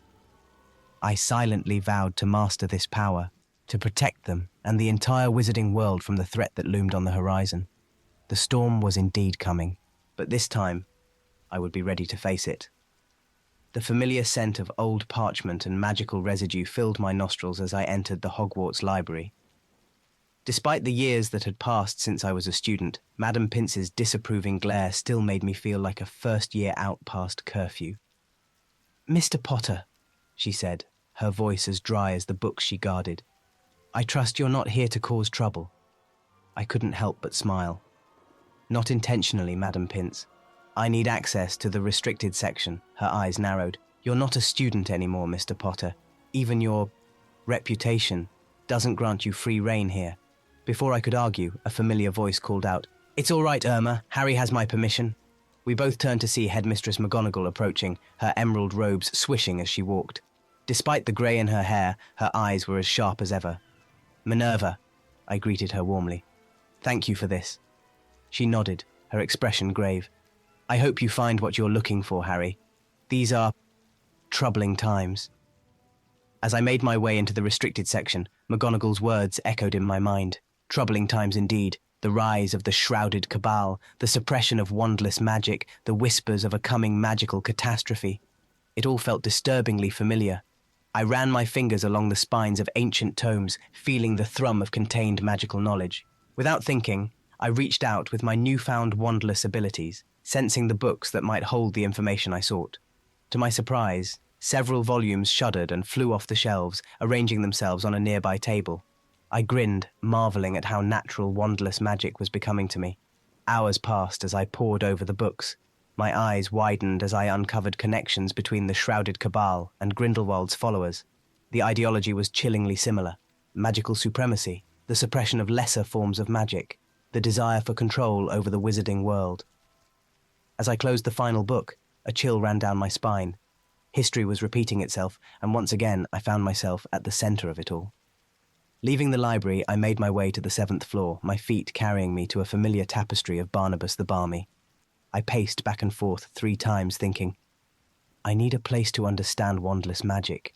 I need a place to understand wandless magic. The door to the room of requirement materialized, and I stepped inside.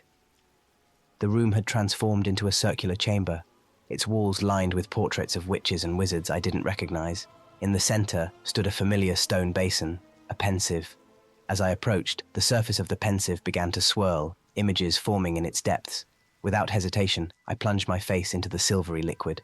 I found myself in a sun-drenched glade, watching a young witch with wild red hair manipulating the elements without a wand.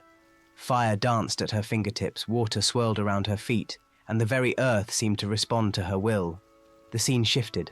Now I was in a dimly lit cave, observing an ancient wizard drawing runes in the air, his magic palpable even through the memory. Memory after memory flashed before me, each showcasing a different wandless wizard or witch throughout history. I absorbed their techniques, their philosophies, their understanding of magic in its purest form. As I emerged from the pensive, gasping, I heard a commotion outside. Quidditch. The match must be starting. Despite the weight of what I'd learned, I couldn't resist the pull of my favorite sport. I made my way to the Quidditch pitch, joining the cheering crowd in the stands. As I watched the players soar through the air, I felt a pang of nostalgia for my own Quidditch days. Suddenly, a bludger veered off course, heading straight for the crowd. Without thinking, I thrust out my hand, channeling my magic. The bludger froze in midair, inches from a group of terrified first-years. A hush fell over the stadium, all eyes turning to me. I gently guided the bludger back to the pitch, acutely aware of the awed whispers spreading through the crowd. "Blimey, Harry," a familiar voice said beside me. I turned to see Neville Longbottom, now the herbology professor, staring at me with wide eyes. "When did you learn to do that?" Before I could answer, a scream pierced the air. Dark-robed figures were apparating into Hogsmeade, visible from the Quidditch pitch. My heart raced as I recognized their insignia, the shrouded Cabal. "Neville, protect the students!" I shouted, already running towards the village. "I'll handle this." As I reached Hogsmeade, chaos reigned. Cabal members were firing spells at buildings and civilians alike. I raised my hands, erecting a wandless shield charm to protect a group of fleeing villagers. "Well, well," a silky voice drawled. "If it isn't the famous Harry Potter, playing at wandless magic." I turned to face a tall, hooded figure, his wand pointed at my chest. "This isn't a game," I growled. "You're threatening innocent people." The figure laughed. "Innocent? They're complicit in the degradation of true magic. Wands are what separate us from beasts, Potter. Without them, we're nothing but accidents waiting to happen." His words echoed those I'd read about Grindelwald's followers. "You're wrong," I said, my voice steady. "Magic comes from within us. Wands are just tools." "Pretty words," he sneered. "Let's see how well they hold up." Crucio. I dodged the unforgivable curse, retaliating with a wandless stunning spell. The duel that ensued was like nothing I'd ever experienced. Without a wand, I felt more connected to my magic than ever before. It flowed through me, responding to my will with an immediacy that was both exhilarating and terrifying. Spells flew back and forth, shattering windows and scorching walls. I was vaguely aware of other battles raging around us, but my focus remained on my opponent. As the fight wore on, I began to recognize his style, the way he moved, the spells he favored. It was familiar. With a surge of wandless magic, I summoned his hood, revealing a face I knew all too well. "Dawlish," I gasped, recognizing my fellow aura. "You're with the Cabal?" His face contorted with rage. "The Ministry is weak, Potter. The Cabal will restore order, bring back true magic." "This isn't order," I shouted, gesturing at the destruction around us. "This is madness!" With a roar of frustration, Dawlish unleashed a barrage of curses. I met them head-on, my wandless magic surging to new heights. The clash of our spells created a shockwave that shattered every window in the vicinity.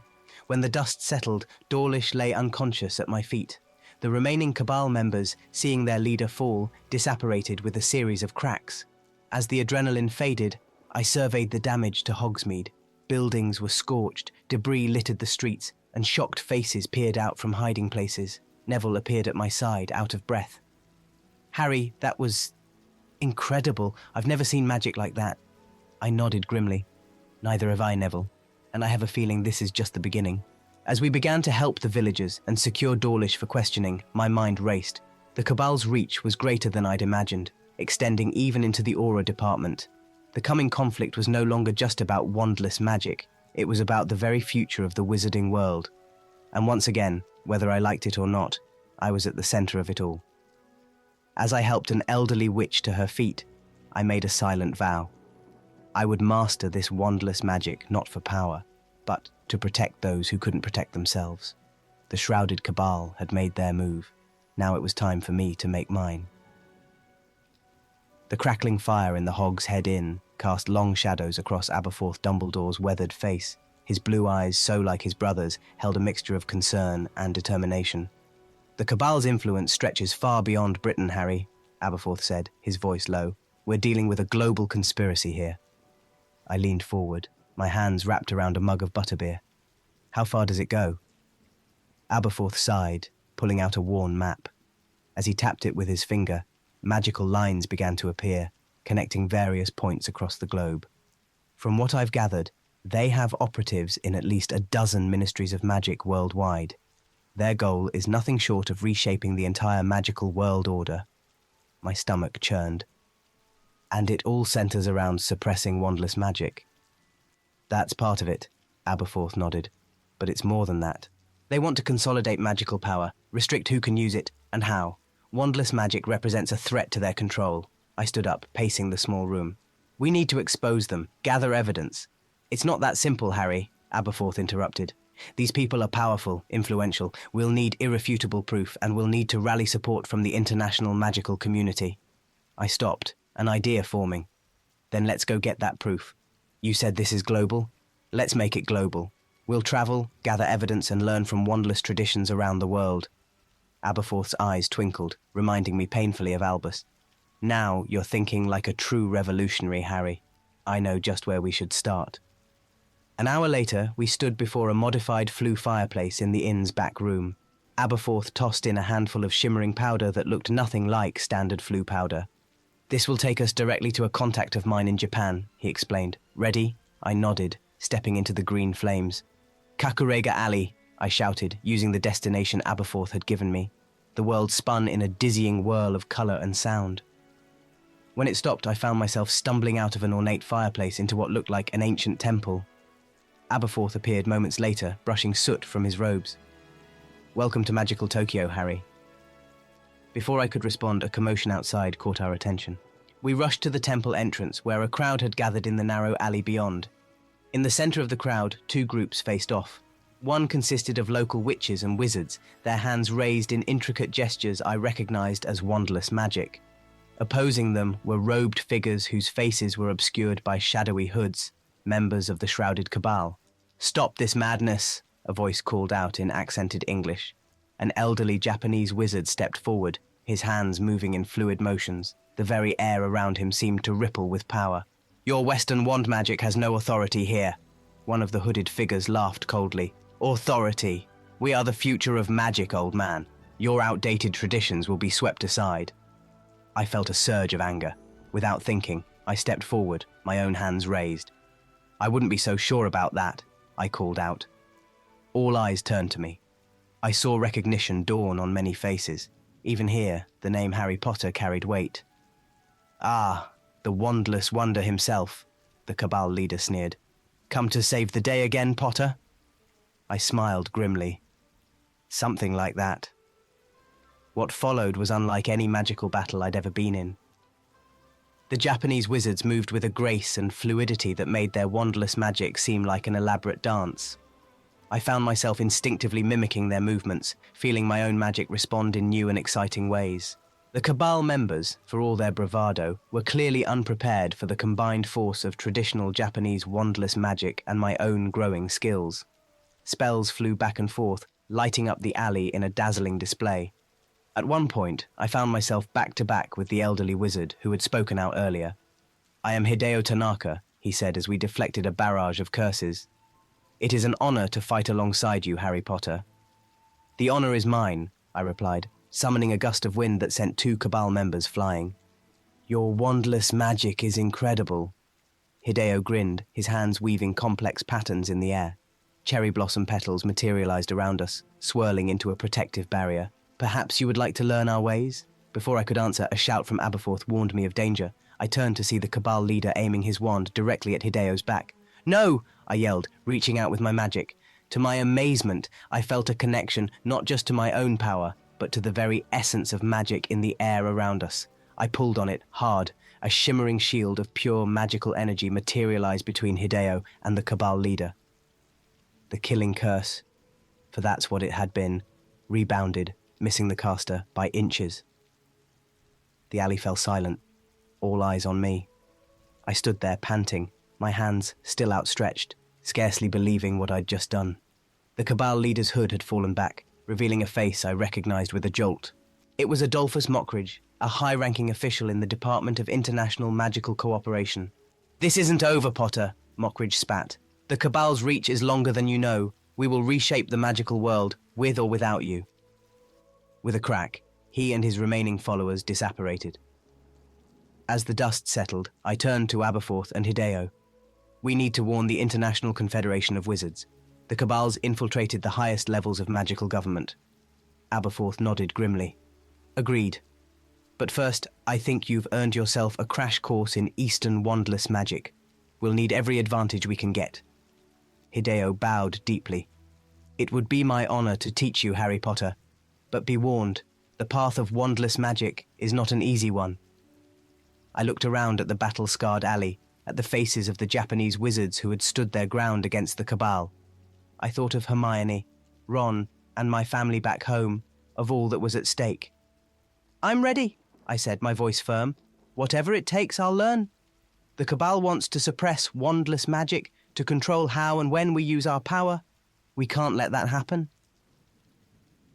As Hideo led us deeper into the hidden magical district of Tokyo, I couldn't shake a feeling of both excitement and trepidation. This was bigger than anything I'd faced since Voldemort.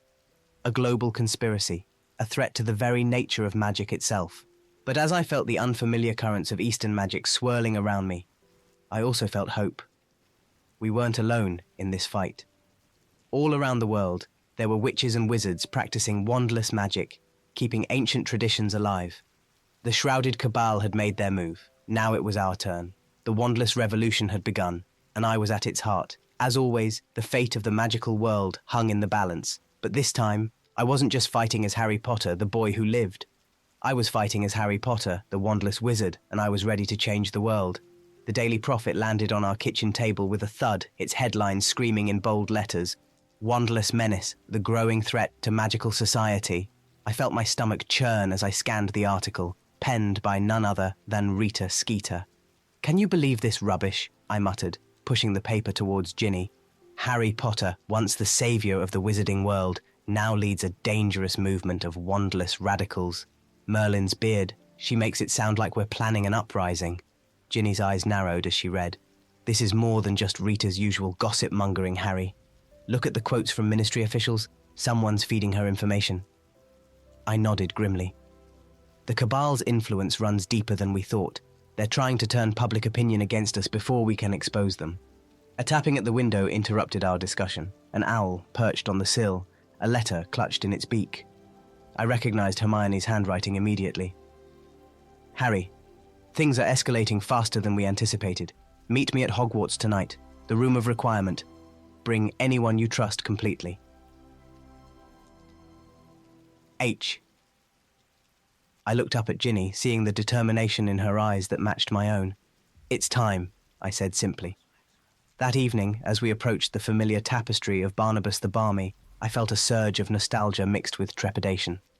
So much had changed since our DA days, yet here we were again, gathering in secret to face a looming threat. I paced back and forth, concentrating hard. We need a place to train, to prepare, to resist, I thought. On the third pass, a door materialized. Inside, the room of requirement had outdone itself. Training dummies lined one wall, bookshelves filled with tomes on wandless magic occupied another, and a large strategy table dominated the center. Hermione and Ron were already there, along with Neville, Luna, and a handful of other trusted friends from our Hogwarts days. "Good, you're here," Hermione said, her voice tense. "We don't have much time." The cabal is moving faster than we expected. How bad is it? I asked, dreading the answer. Neville stepped forward, his face grim. Bad, Harry. There have been attacks on known wandless practitioners across the country. My grand's friend, old Madame Marshbanks, was assaulted in her own home last night. A collective gasp went through the room. Madame Marshbanks was a respected elder in the wizarding community, known for her skill in wandless magic. This is how it starts, I said, memories of Voldemort's rise flooding back. They target the vulnerable, spread fear, turn us against each other. So what do we do? Ron asked, his hand instinctively reaching for his wand. I took a deep breath, looking around at the faces of my friends, my army. We fight back, we train, we prepare, and we show the wizarding world that wandless magic isn't a threat. It's a gift. Over the next few hours, we planned and trained. I demonstrated wandless techniques I'd learned from Rowney and the Druids, while others shared their own experiences and skills. As dawn approached, we prepared to leave in small groups to avoid suspicion. Just as Neville, Luna, and I were about to head out, the door burst open. Seamus Finnegan stumbled in, out of breath and wild-eyed. "Harry, thank Merlin you're here," he gasped. "It's Dean, the Cabal. They took him." My blood ran cold. "What? When? Where?" Seamus leaned against the wall, trying to catch his breath. "Last night, we were practicing wandless magic in his flat. Suddenly, these hooded figures apparated in. Dean told me to run, to find you. I left him, Harry. I left him behind." I placed a hand on Seamus's shoulder, trying to project a calm I didn't feel. "You did the right thing, Seamus. We'll get him back." Turning to the others, I saw the same determination in their eyes that I felt. Change of plans. We're mounting a rescue mission. Using the Marauder's map, we managed to sneak out of Hogwarts undetected.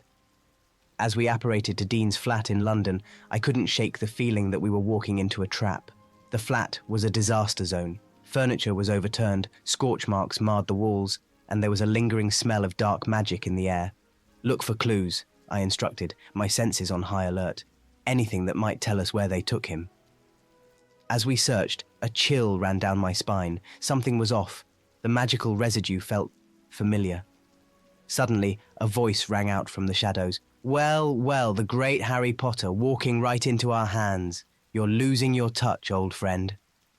I spun around, my hands raised, ready to cast.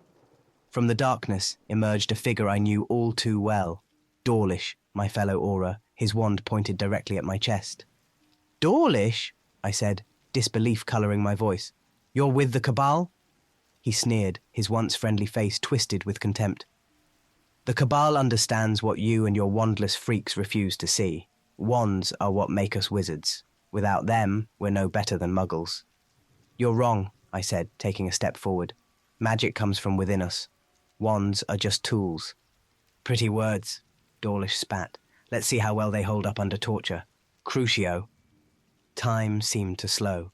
I saw the curse speeding towards me, knew I didn't have time to dodge. Instead, I reached deep within myself, drawing on every ounce of wandless power I possessed. "Protego!" I shouted, throwing my hands up. A shimmering shield erupted around me, stronger than any I'd ever cast with a wand. Dawlish's curse rebounded, sending him flying across the room. All hell broke loose. More Cabal members apparated in, and the flat became a battleground. Spells flew in every direction as my friends and I fought back to back. In the chaos, I lost sight of Dawlish. Cursing under my breath, I fought my way towards the bedroom, where I sensed a concentration of dark magic. There, bound and gagged, was Dean. His eyes widened as he saw me. "It's okay, Dean," I said, quickly untying him. "We're getting you out of here." As I helped Dean to his feet, slow clapping echoed from the doorway. Dawlish stood there, a twisted smile on his face. "Bravo, Potter," he said. "But did you really think it would be that easy?" Before I could react, he raised his wand, but instead of aiming at me, he pointed it at the ceiling. Bombarda Maxima! The world exploded around us. As the ceiling caved in, I threw myself over Dean, casting the strongest wandless shield charm I could muster. Dust and debris rained down, the sound of crumbling masonry drowning out everything else. For a moment, I thought this might be the end. Then, silence. Coughing, I pushed aside a fallen beam. "Dean? Dean, are you all right?" A weak voice answered from beneath me. Yeah, I'm okay. Harry, you saved my life."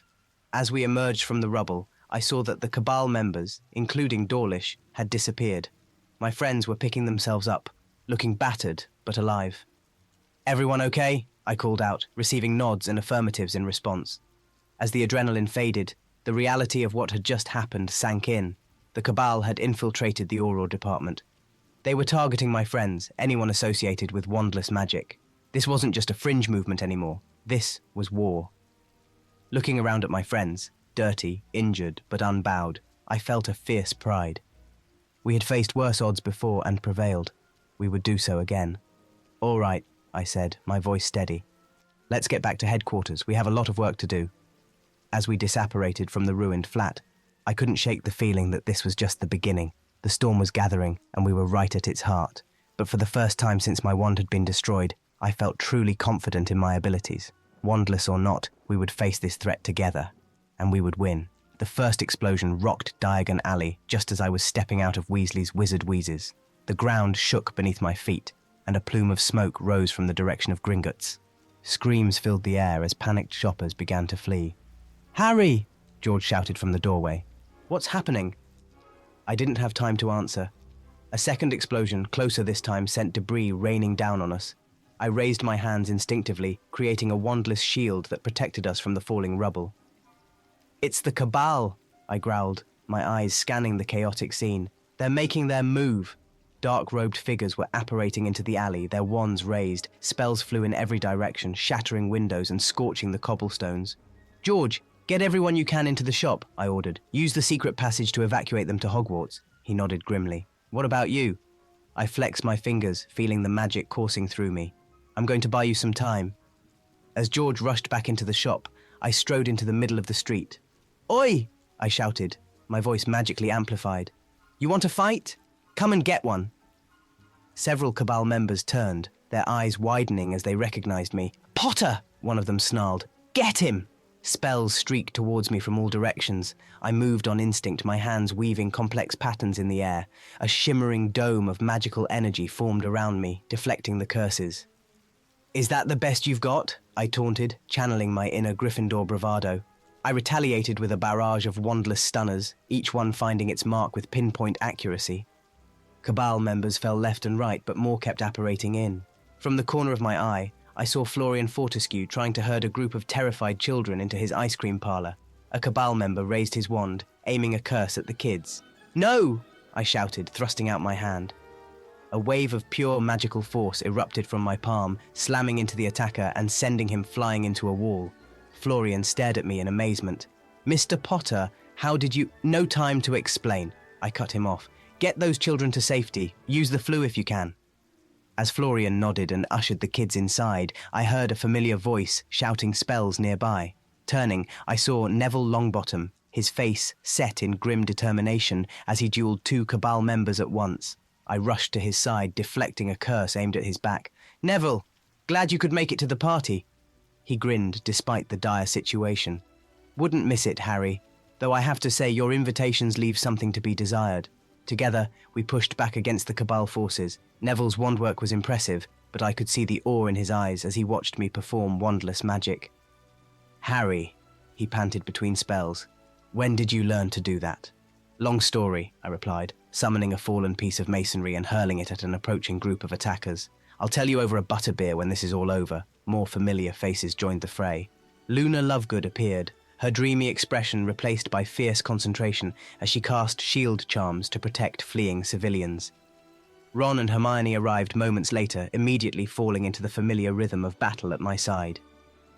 "Bloody hell, mate!" Ron shouted over the din. "You couldn't have picked a quieter place for a reunion?" Despite the chaos, I couldn't help but laugh. It felt like old times, the four of us fighting side by side. But the stakes were higher now, and the enemy more insidious. A massive explosion from Gringotts shook the entire alley. The bank's facade crumbled, revealing a gaping hole. Through the dust and debris, I saw a figure emerge, holding what looked like an ancient artifact. "Harry!" Hermione cried, pointing. "That's Adolphus Mockridge. He's the head of the Department of International Magical Cooperation." My blood ran cold. Mockridge was one of the most respected officials in the Ministry, if he was involved with the Cabal. "Keep them busy," I told my friends. "I'm going after Mockridge."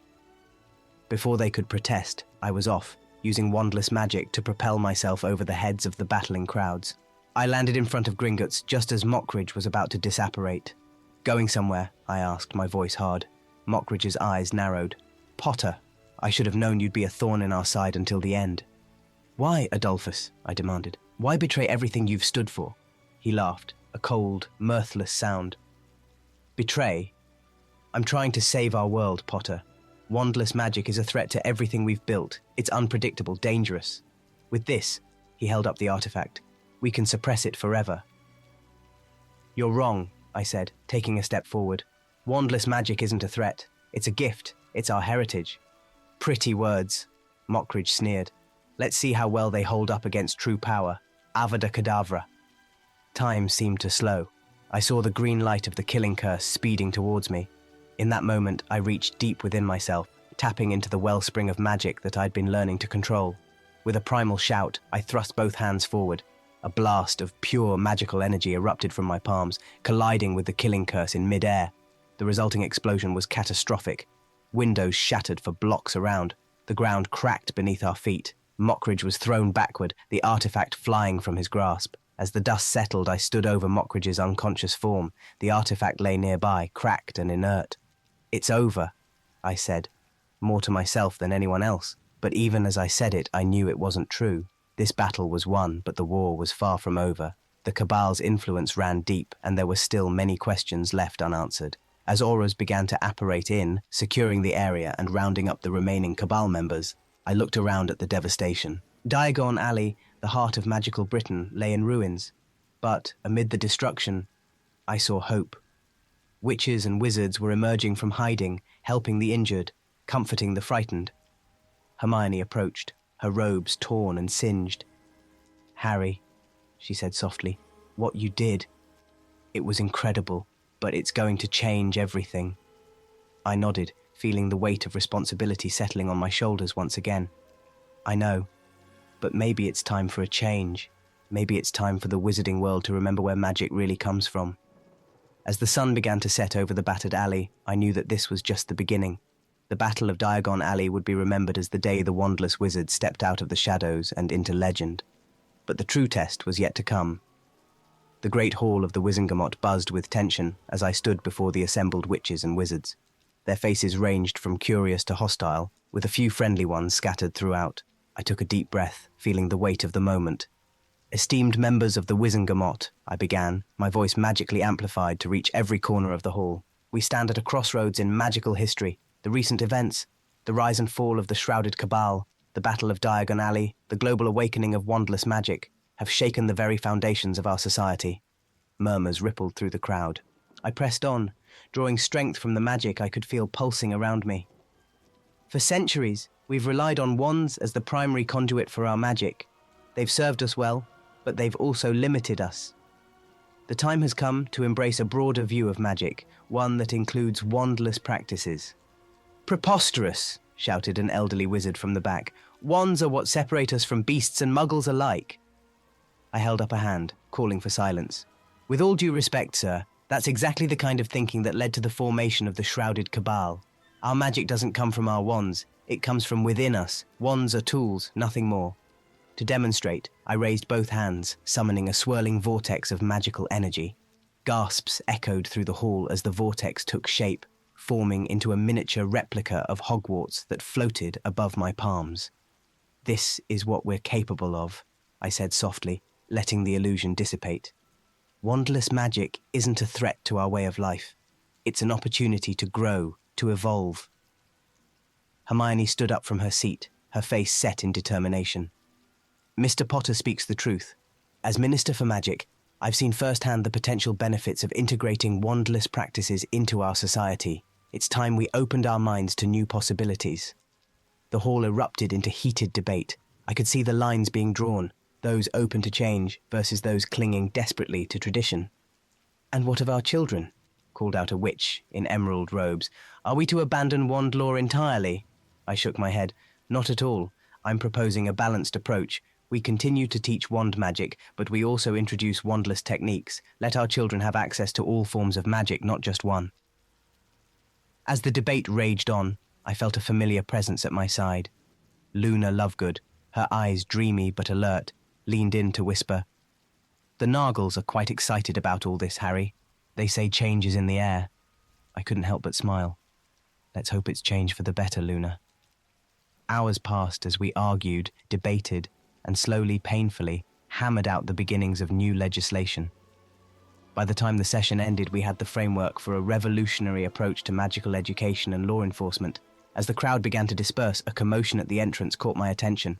Ron burst in, his face pale. "Harry, Hermione," he called out. "We've got trouble. There's been an attack at Hogwarts." My blood ran cold. "What kind of attack?" "Remnants of the Cabal," Ron panted. "They're trying to destroy the school's wards, saying if they can't have magic their way, no one will." Without hesitation, I turned to the remaining members of the Wizengamot.